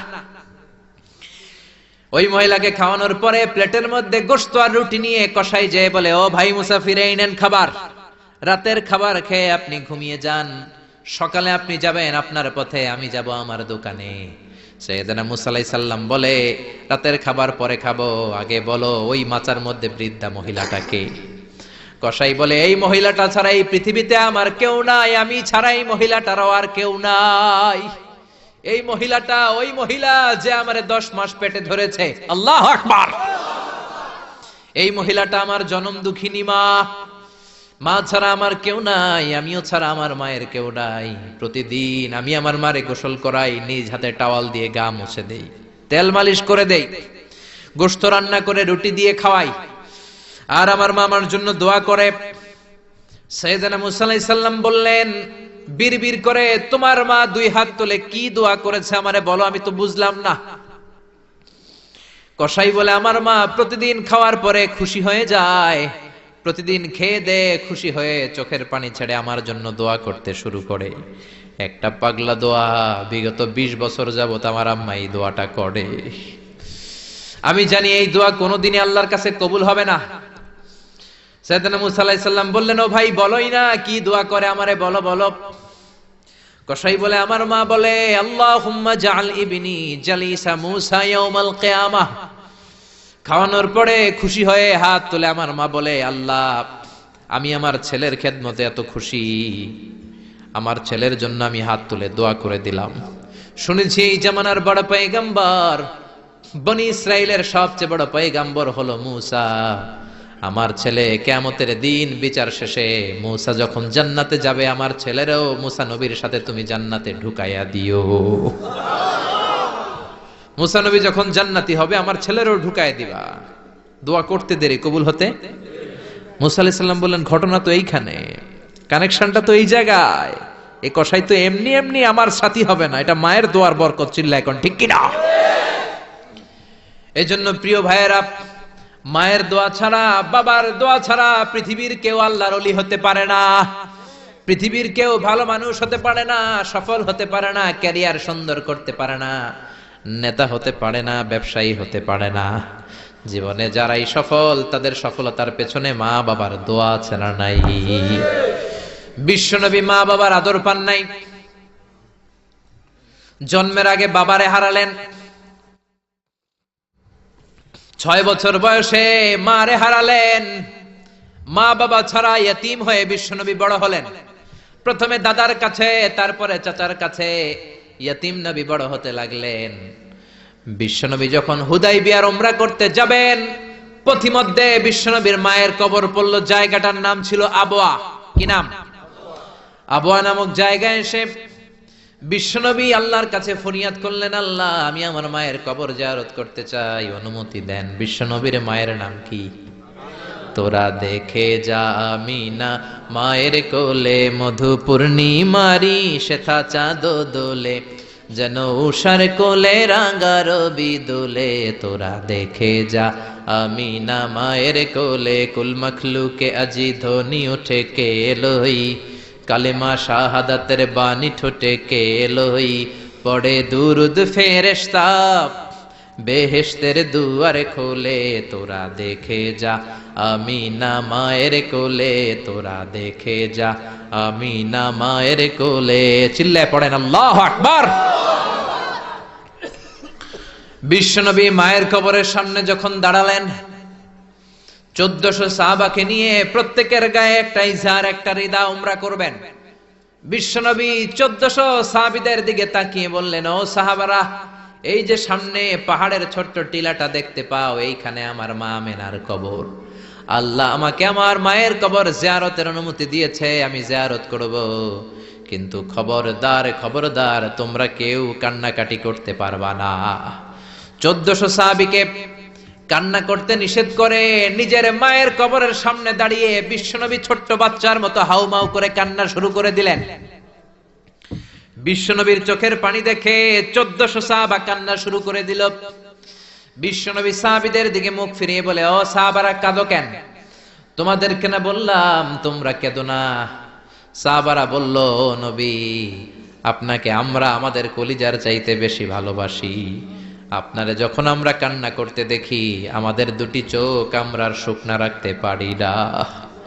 আপনি কাঁদেন তাই আমরাও কাঁদি। বিশ্বনবী বললেন, আদ্রাকাতনি রাহমাতুহা ফাবাকাইতু। আমার মা আমেনা যে আমারে ছোটবেলা আদর করেছে, সোহাগ দিয়েছে, ভালোবেসেছে, ওই আদরের কথা আমার মনে পড়েছে। আমার মা আমেনা আমারে জাইতুনের তেল মালিশ করে দিত, আমার মা আমেনা আমারে জামা পরিয়ে দিত, আমার মা আমেনা তার দুটি ঠোঁট দিয়ে এমন কোন জায়গা নাই আমার দেহে চুমু দেয় নাই। আমার মায়ের কথা আমার মনে পড়েছে, তাই আমি কেঁদেছি। তোমরা কাঁদো কেন? বিশ্বনবী নিজেও মায়ের কবরের সামনে দাঁড়িয়ে নিজেও ধৈর্য ধারণ করতে পারে নাই।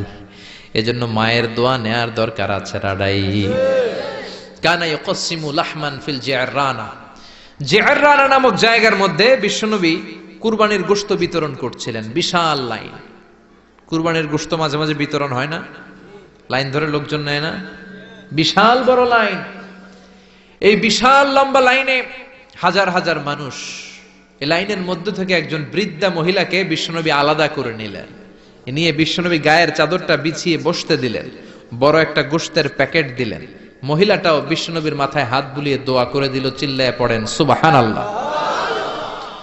সাহাবারা বললেন, নবী, হাজার হাজার মানুষ গোশত নেয়ার জন্য লাইন ধরেছে, কাউরে আপনি লাইন থেকে আলাদা করে নেন নাই, নিজের চাদরের উপর জীবনে কাউরে বসতে দিতে দেখি নাই, কে এই মহিলা?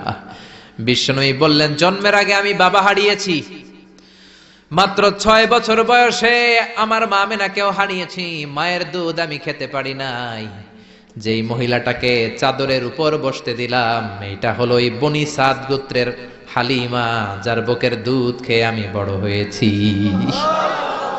হালিমাতু সাদিয়া, যার বুকের দুধ খেয়ে আজকের এই তরতাজা নবী আমি মুহাম্মদ।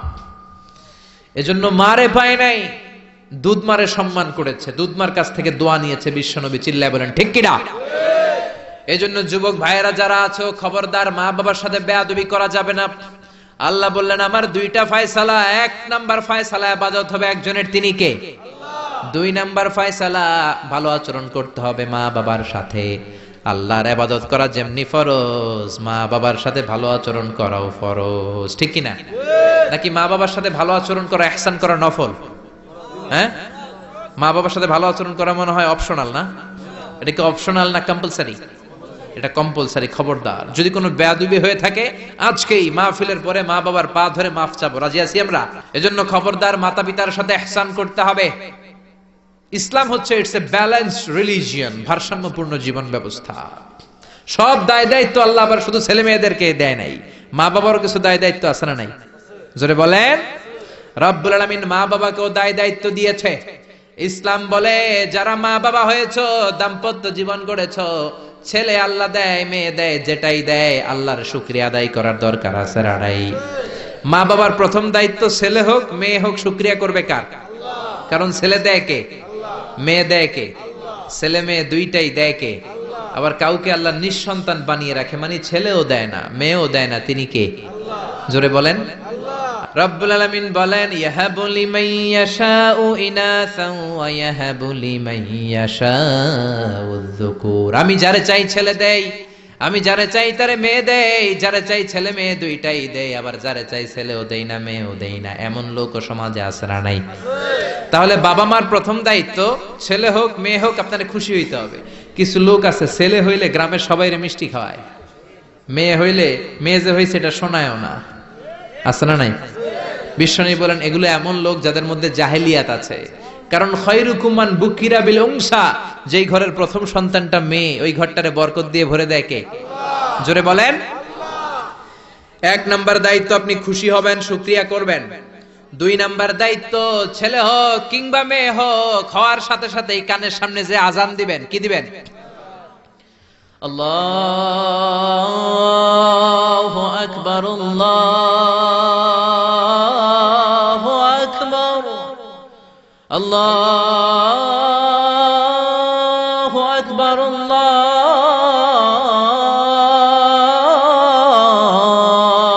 আকবার, পড়েন আল্লাহু আকবার। এখন ছেলে হইছে মেয়ে হইছে, আজান দেওয়ার জন্য মুয়াজ্জিন সাহেবরে টোকায়, আছে না নাই?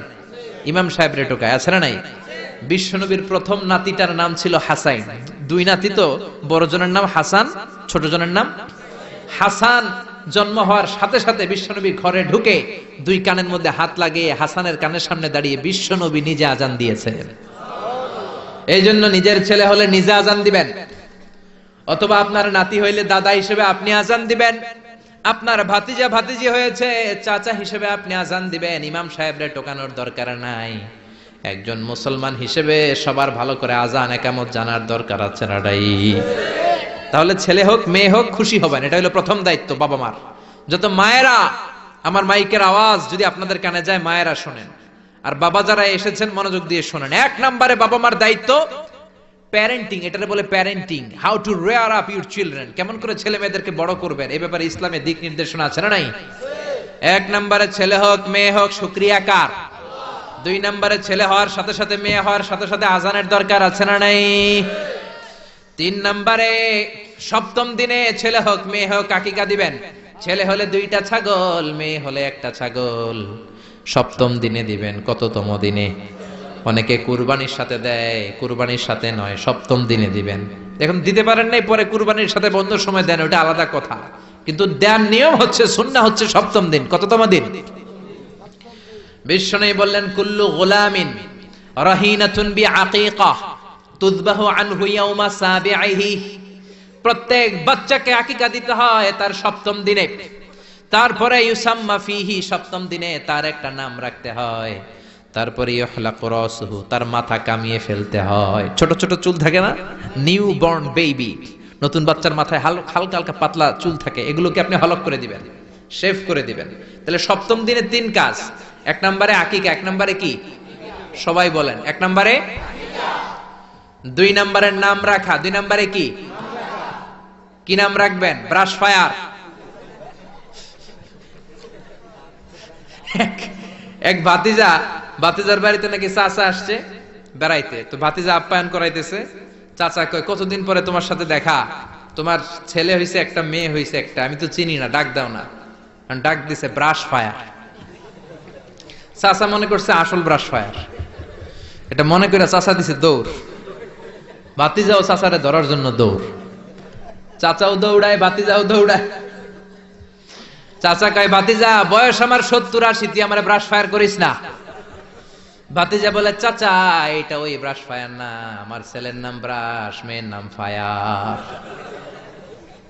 তো এই ব্রাশ ফায়ার, এই জাতীয় নাম রাখবেন। আহাব্বুল আসমা ইলাল্লাহ আব্দুল্লাহ, আব্দুর রহমান, আল্লাহর কাছে সবচেয়ে প্রিয় নাম আব্দুল্লাহ, আব্দুর রহমান, এগুলো রাখবেন। নবীদের নামগুলো রাখবেন, কোরআন থেকে চুজ করে নাম রাখবেন, সাহাবাদের নাম রাখবেন। তাহলে ছেলেগুলোর আল্লাহ আল্লাহ বানাই দিবে কে? আর ব্রাশ ফায়ার রাখলে ব্রাশ ফায়ারের মতোই হবে, ঠিক কিনা? বিভিন্ন সমাবেশে এরা বোমা মারবে, ককটেল বোমা মারবে, হত্যা করবে, ডাকাতি করবে, ছিনতাই করবে, মেয়েদের ওন্না ধরে টানাটানি করবে, জোরে কোন ঠিক কিনা?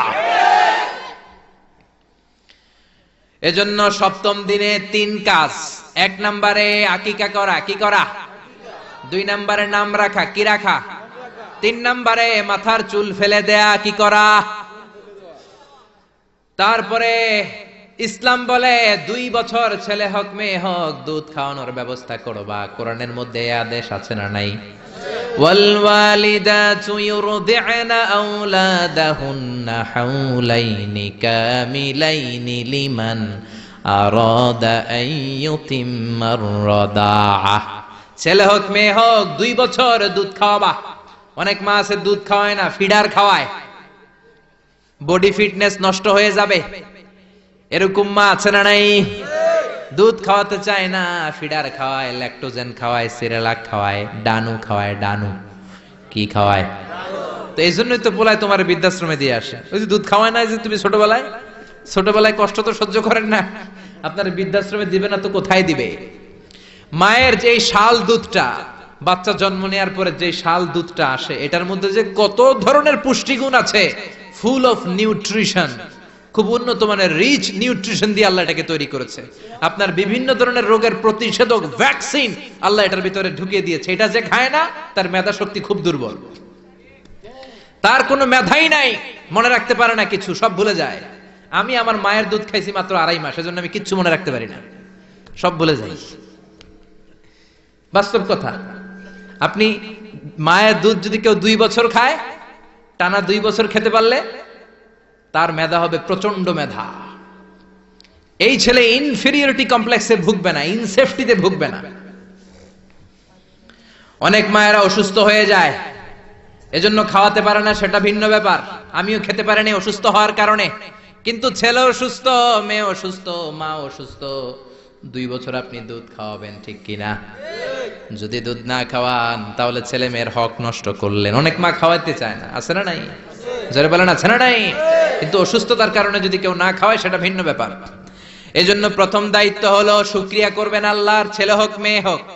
এরপরে জন্ম নিলে আজান দিবেন, জন্মের 7ম দিনে আকিকা দিবেন, সুন্দর একটা নাম রাখবেন, মাথার চুল ফেলে দিবেন, তারপর 2 বছর দুধ খাওয়াবেন। এরপর ছেলে যখন আব্বু আব্বু বলে, আম্মু আম্মু বলে, হাঁটতে শিখে একটু বড় হয়েছে, সবার আগে ছেলেরে শিখাবেন কোরআন। কি শিখাবেন? কি শিখাবেন? সবার আগে কোরআন, পরে অন্য জ্ঞান। Teach your children the holy Quran. The holy Quran will teach your children everything. আপনি আপনার ছেলেরে কোরআন শিখান, কোরআন আপনার ছেলের গোটা বিশ্বটা শিখাই দিবে। সুবহানাল্লাহ কইতে মন চায় না? এজন্য একটু বড় হলেই ছেলে মেয়েরে কি শিখাবেন? আপনি ছেলে মেয়েরে সব কিছু শিখাইলেন, কোরআনটাই শিখান নাই, তার মানে আপনি কিছুই শিখান নাই। ঠিক কি না? এরপরে ছেলে মেয়েদেরকে সময় দিবেন, তাদেরকে নিয়ে ঘুরতে যাবেন, ভালোবাসবেন। বিশ্বনবী হাসান আর হুসাইনকে আদর করতে লাগলেন। হাসানকে কোলে নেয়, হুসাইন ওঠে, আবার হুসাইনকে নিলে হাসান নামে। বিশ্বনবীর সামনে দাঁড়িয়ে রইল আকরা ইবনে হাবিস আত-তামিমি নামে সাহাবী। বিশ্বনবীর নানা নাতির এই আদর ভালোবাসা দেখে আকরা বলে, ও নবী, আমাকে আল্লাহ 10টা সন্তান দিয়েছে, একটা সন্তানকেও কোনোদিন আমি চুমা দেই নাই। বিশ্বনবী বললেন, বলো কি? মানলা ইয়ারহাম লা ইউরহাম। যে কারোর উপর দয়া দেখায় না, আল্লাহও তার উপর দয়া দেখায় না। যে কাউরে ভালোবাসে না, আল্লাহও তার ভালোবাসে না। যে ছোটদের আদর করে না, সে আল্লাহর দয়া পায় না। চিল্লা এখন ঠিক কি না? এজন্য ছেলে মেয়েদেরকে সময় দিবেন। আধুনিক কিছু ফ্যামিলিতে যেই সমস্যা, বাবা মা দুইজন চাকরি করে, বাবাও সকালে বের হয়ে যায়, মাও বের হয়ে যায়। যখন বের হয় তখন ছেলে মেয়ে ঘুমায়, আবার রাতে যখন ফিরে তখনও ঘুমায়। শুক্রবার ছাড়া ছেলে আর বাবার সাথে দেখাই হয় না। তো ছেলে মেয়ে মানুষ হয় কাজের মেয়ের কাছে। কার কাছে? কাজের মেয়ের কাছে। যদি আপনার ছেলে মেয়ে মানুষ হয়, এই ছেলে মেয়েগুলো কাজের মেয়ের চরিত্র নিয়ে বড় হবে, কাজের মেয়ের আচরণ নিয়েই বড় হবে। আপনার আচরণ, আপনার মধ্যে যে ভাব গাম্ভীর্য, ভদ্রতা, সুন্দর কথা বলার স্টাইল, এগুলো আপনার ছেলে মেয়েরা শিখবে না। চিৎকার করে বলেন ঠিক কি না? এরপর ইসলাম বলে, ছেলের বয়স যখন 7 হয়, ছেলে মেয়ে যখন 7 বছরে পৌঁছে, নামাজের আদেশ দেওয়ার দরকার আছে না নাই? মুরু সিবিয়ানাকুম বিসসালাতি ওয়া হুম 7 সিনিন। ছেলে মেয়ের বয়স যখন 7, নামাজের আদেশ দাও। যখন 10, ধমকায়া হলেও, শাসন করে হলেও নামাজে নিবা। অনেকে আদরের ছেলে ফজরের সময় ডাকতে পারে না। হুজুর, অনেক আদরের ছেলে তো ফজরের সময় ডাকি না, ঘুমায় আছে, ছেলেটার ঘুম ভাঙবে। আমার ছেলে 10টায় ওঠে, 11টায় ওঠে, আদরের ছেলে। তো সকালবেলা যদি ঘরে আগুন লাগে তখন কি করবেন? ঘরে যদি ভূমিকম্প হয় কি করবেন? তখন ডাকবেন না? তো দুনিয়ার আগুন থেকে বাঁচানোর জন্য যদি ছেলেরা ডাকেন, জাহান্নামের আগুন থেকে বাঁচানোর জন্য আপনার কলিজার টুকরাটারে নামাজের জন্য ডাকার দরকার আছে না নাই? এরপরে বিশ্বনবী বললেন, ইযা বালাগাল আওলাদু 10 সিনিন ফাররিকু বাইনাহুম ফিল মাদাজি। জরুরি মাসালা জেনে নেন, কান দুইটা খরগোশের মতো খাড়া করেন। বিশ্বনবী বললেন, ছেলে কিংবা মেয়ে বয়স যখন 10 হয়, বিছানা আলাদা করে দাও। ছেলে মেয়ের বয়স 10 হয়ে গেলে বাবা মেয়ের সাথে এক খাটে ঘুমাতে পারবে না। ছেলে মেয়েদের বয়স যখন 10 হয়ে যায়, মেয়ে বাবার সাথে ঘুমাতে পারবে না, ছেলের সাথে মা ঘুমাবে না, ভাই আর বোন এক বিছানায় শোবে না। ঠিক কি না? 2 ভাই, এদের বিছানাও যদি আলাদা করে দেয়া যায় সেটাও ভালো। এগুলো আমরা অনেক ফ্যামিলিতে মেনটেন করি না, এজন্য ঝামেলা আছে না নাই? আবার বিশ্বনবী বললেন, আল্লিমু আওলাদাকুম আস-সিবাহা ওয়ার রিমায়া ওয়া রুকুবাল খাইল। ছেলে মেয়েদেরকে সাঁতার শিখাও, তীর মারা শিখাও, ঘোড়ায় চলা শিখাও। সাঁতার শিখাতে বলেছে বিশ্বনবী। সুবহানাল্লাহ। ছেলেরে হাঁটা শিখায় বাবা, আব্বু হাঁটো হাঁটো হাঁটো, তুমি হাঁটো, তুমি আমার আব্বু হাঁটো। তো জমিনে হাঁটা শিখাইলেন, পোলা যদি পানিতে পড়ে তখন হাঁটাহাঁটি যাইব কই? পানিতে হাঁটা যায়? পানিতে কি করতে হয়? সাঁতার। তো এটা শিখাইতে হবে না? বিশ্বনবী বললেন, আল্লিমু আওলাদাকুম আস-সিবাহা, ছেলে মেয়েদেরকে সাঁতার শিখাও। 2 নম্বরে বললেন, আর রিমায়া। রিমায়া মানে তীরন্দাজ বাহিনী বানাও, তীর মারো। ইমাম মাহদি আসলে জিহাদের ময়দানে শরীক হওয়ার দরকার আছে না নাই? তো এখন তো তীর মারামারি নেই, কি শিখাবেন? আত্মরক্ষার কৌশল শিখাবেন। কেমন করে প্রতিকূল পরিবেশে বেঁচে থাকতে হয়, সমাজের এই সংগ্রামে কেমন করে টিকে থাকতে হয়। ছেলে মেয়েরে কখনো ননির পুতুল করে গড়ে তুলবেন না, কষ্ট সহিষ্ণু করে গড়ে তুলবেন। আপনি বেঁচে থাকতেই একটু কষ্ট করে করে শিখান, তাহলে তার ক্যারিয়ারটারে ব্রাইট করে দিবে কে? 3 নম্বরে বললেন, রুকুবাল খাইল, কেমন করে ঘোড়ায় চড়তে হয় শিখাও। এখন তো ঘোড়া নাই, কেমন করে গাড়িতে চড়তে হয় শিখাইবেন। ঠিক কিনা? কেমন করে সাইকেল চালাতে হয় শিখাবেন, হুন্ডা চালাতে হয় শিখাবেন। ছেলে মেয়েদের যা শেখানো দরকার শিখাই দিবেন, তাহলে ফ্যামিলিতে বরকত দিবে কে? এরপরে বিশ্বনবী বললেন, আর নিকাহ। ছেলে কিংবা মেয়ে প্রাপ্তবয়স্ক হলে বাবা মার দায়িত্ব বিয়ে দেয়া। কি দেয়া? কিন্তু মেয়ের বয়স হয়ে গেছে 25, ছেলের বয়স 30, বিয়ে হয় না, আছে না নাই? ছেলেরা যদি জিজ্ঞেস করি বিয়ে করস না কেন, কয় হুজুর নিজের পায়ে দাঁড়ায় লই। তাহলে এতদিন কার পায়ে দাঁড়াইছো? আপনার ছেলে আপনার মেয়ে প্রাপ্তবয়স্ক হওয়ার পরে যৌবনের সময়ে যদি কোনো পাপ করে, অন্যায় করে, সময় মতো বিয়ে না দেওয়ার কারণে তাদের পাপের কারণে ওই পাপের পার্সেন্টেজ গুণা আপনার আমল নামাতেও আছে না নাই? জোরে বলেন, জোরে বলেন। ছেলে মেয়েগুলো এখন চরিত্রহীন আর চরিত্রহীনা হয়ে যাচ্ছে এই পর্নোগ্রাফির ছোবলে, ইউটিউব আর ইন্টারনেটের ছোবলে। ওপেন অ্যাক্সেস একটা শব্দ লিখে ক্লিক করতে দেরি, নেকেড ফিল্মগুলো আসতে দেরি হয় না। চিল্লা এখন ঠিক কিনা? এজন্য সময় মতো বিয়ে দিয়ে দেন। উপযুক্ত মেয়ে থাকলে বিয়ের ব্যবস্থা করেন। প্রাপ্ত বয়স্ক ছেলে হলে বিয়ের ব্যবস্থা করেন। সময় মতো বিয়ে করায় দিলে সমাজের অপরাধগুলো কমে যাবে, ঠিক কিনা? সর্বশেষ মাতা পিতার প্রতি যে দায়িত্ব আল্লাহ দিয়েছেন সেটা হচ্ছে আল মিরাস। কোরআনের দেয়া পদ্ধতি অনুযায়ী সম্পদ বন্টন করতে হবে। কার আইন? চিৎকার করে বলবেন, আইনটা কার? এজন্য রব্বুল আলামিন বলেন, ইউসিকুমুল্লাহু ফি আওলাদিকুম লিযযাকারি মিসলু হাযযিল উনসায়াইন। আল্লাহ বললেন, দুনিয়ার সব বাবাদের জন্য স্পেশাল ভাবে আমি ওয়াজ করে দিলাম, ছেলের সম্পদের যতটুকু দিবা মেয়েরে দিবা অর্ধেক। কার আইন? ছেলেরে 10 লাখ দিলে মেয়েরে কয় লাখ? ছেলেরে 20 কানি জমি দিলে মেয়েরে? বিধানটা কার? উল্টাপাল্টা করা যাবে? তাহলে ছেলে মেয়েদের জন্য যেমনি আল্লাহ ফরজ করে দিলেন ওয়াবিল ওয়ালিদাইনি ইহসানা, আল্লাহর ইবাদতের পরে মাতা পিতার খেদমত করবা, ইহসান করবা, মাতা পিতাদের উপরও এই নিয়মগুলো আবশ্যক করে দিয়েছে কে? চিল্লায় বলেন। এজন্য ছেলে মেয়েরা পালন করবে তাদের দায়িত্ব, মাতা পিতারা দায়িত্ব পালন করবে তাদের দায়িত্ব। তাহলে সমাজটাকে জান্নাতি সমাজ বানায় দিবে কে? চিল্লায় বলেন কে? আল্লাহ তাআলা আমাদের এই কোরআনের বিধানগুলো মেনে নিয়ে আমাদের সমাজটাকে জান্নাতি সমাজ বানানোর তৌফিক দান করুক। আমরা পড়ি আমিন। আর জোরে পড়েন আমিন। যতগুলো কথা বলেছি কোরআন সুন্নাহর আলোকে বলেছি, বানিয়ে বলি নাই। তারপরেও আমার মনের অজান্তে কোনো মিস ইনফরমেশন যদি আমার মুখ ফসকে বেরিয়ে যায়, সেগুলো যেন আল্লাহ তাআলা আমাদের স্মৃতিপট থেকে মুছে দেয়। আমরা পড়ি আমিন। সত্য, সুন্দর, কল্যাণকর, হকের পক্ষে যা বললাম তার সবটুকুন আল্লাহ তাআলা প্রথমে আমাকে এবং আপনাদের সবাইকে আমলের তৌফিক দান করুক। আমরা পড়ি আমিন। আপনারা সবাই ভালো থাকবেন, সুস্থ থাকবেন, কোরআনের সাথে থাকবেন। আবার হয়তো দেখা হয়ে যাবে কোন তাফসীরুল কোরআনের ময়দানে। সুবহানাকাল্লাহুম্মা বিহামদিকা আশহাদু আল্লা ইলাহা ইল্লা আনতা আস্তাগফিরুকা ওয়া আতুবু ইলাইক। ইয়া রাব্বি লাকাল হামদু কামা ইয়ানবাগি লিজালালি ওয়াজহিকা ওয়া আযীমি সুলতানিক। লাকাল হামদু বিল ঈমান, লাকাল হামদু বিল ইসলাম, লাকাল হামদু বিল কুরআন। রব্বানা যালামনা আনফুসানা ওয়া ইল্লাম তাগফির লানা وترحمنا لنكونن من الخاسرين ربنا آتنا في الدنيا حسنة وفي الآخرة حسنة وقنا عذاب النار ও জান্নাতের মালিক, জাহান্নামের মালিক, আমরা তোমার কাছে জান্নাত চাই, জাহান্নাম থেকে বাঁচতে চাই। ও আরশের মালিক, লৌহে মাহফুজের মালিক, সিদরাতুল মুনতাহার মালিক, বাইতুল মামুরের মালিক, আকাশের মালিক, জমিনের মালিক, নবমণ্ডলের মালিক, ভূমণ্ডলের মালিক। তোমার আকাশ, বাতাস, নবমণ্ডল, ভূমণ্ডল এগুলোর তুলনায় আমাদের এই হাত দুইটা একেবারেই ছোট্ট রে আল্লাহ। ছোট্ট দুটো হাত পেতে বুক ভরা আশা নিয়ে তোমার শাহী দরবারে ভিক্ষুকের মতো চেয়ে রইলাম। রব্বুল আলামিন, আমাদের হাত দুইখানা তুমি কবুল আর মঞ্জুর করে দাও। আমরা সবাই গুনাহগার, গুনাহমদের বেশুমার। আকাশের নিচে, জমিনের উপরে আমাদের চেয়ে বড় গুনাহগার হয়তো আর কেউ নাই। সগীরা কবিরা, জেনে না জেনে, ইচ্ছায় অনিচ্ছায় বন্ধুর পাল্লায় পড়ে, শয়তানের ধোকায় পড়ে লক্ষ লক্ষ কোটি কোটি গুনাহ করেছি। আজকের এই তাফসীরুল কোরআনের প্রোগ্রামের বরকতে, এই মাহফিলে আসার বরকতে তুমি আমাদের জিন্দেগীর সব গুনাহ খাতা মাফ করে দাও।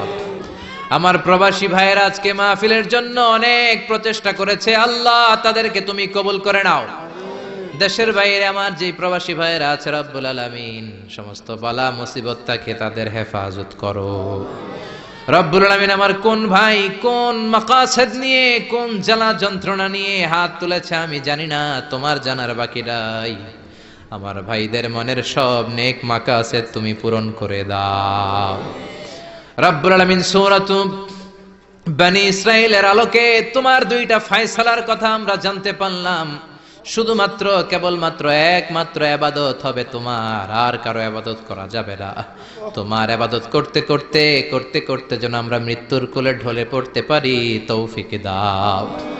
মাতা পিতার প্রতি ইহসান করাকেও তুমি তোমার ইবাদতের পরে ফরজ করেছো আল্লাহ। মাতা পিতা আমাদের যাদের বেঁচে আছে, খেদমত করে যেন জান্নাত কামাতে পারি, তৌফিক দাও। আমরা যারা মাতা পিতা হারিয়ে এতিমের মতো দুই হাত তুলে বসে রইলাম, আমাদের আব্বা আম্মার কবরটারে জান্নাতের টুকরা বানিয়ে দাও। তাদের জীবনে কোনো ভুল হয়ে থাকলে তাদের পক্ষ থেকে আমরা ক্ষমা চাই, তাদেরকে মাফ করে দাও। তাদের কবরটাকে তুমি নূর দিয়ে মুনাওয়ার করে দাও। আমাদের আব্বা আম্মার কবরটাকে তুমি জান্নাতুল ফেরদাউসের বাগান বানিয়ে দাও। রব্বুল আলামিন যারা টাকা দিয়ে, পয়সা দিয়ে, বুদ্ধি দিয়ে, পরামর্শ দিয়ে আজকের এই কোরআনের বাগানটারে সফল করলো কিয়ামতের দিন, আজকের এই মাহফিলটারে তুমি আমাদের নাজাতের ওসিলা বানিয়ে দাও। রব্বুল আলামিন সুদের সবচেয়ে ছোট্ট গুনাহ মায়ের সাথে জিনা করা, সুদের সবচেয়ে মারাত্মক গুনাহ তোমার বিরুদ্ধে যুদ্ধ করা। রব্বুল আলামিন সুদ থেকে বেঁচে আমরা যেন ব্যবসায় শামিল হতে পারি, তৌফিক দাও। আমাদের ব্যবসা বাণিজ্যে বরকত দাও, আমাদের ফ্যামিলিতে বরকত দাও। 5 ওয়াক্ত সালাত জামাতের সাথে আদায় করার তৌফিক দাও।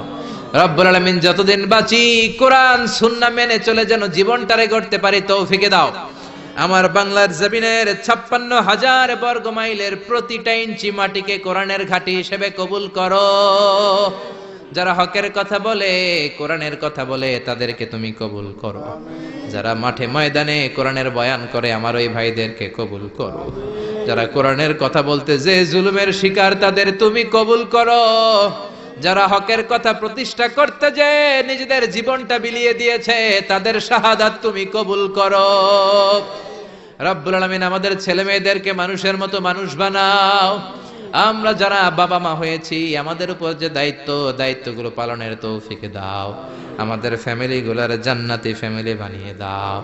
আর মৃত্যুর পূর্ব মুহূর্তে বিশ্বনবীর শেখানো ওই মধুরতম কালিমাটুকুন জপতে জপতে ঈমান নিয়ে যেন আমরা সবাই বিদায় নিতে পারি। লা ইলাহা ইল্লাল্লাহু মুহাম্মাদুর রাসূলুল্লাহ সাল্লাল্লাহু আলাইহি ওয়াসাল্লাম।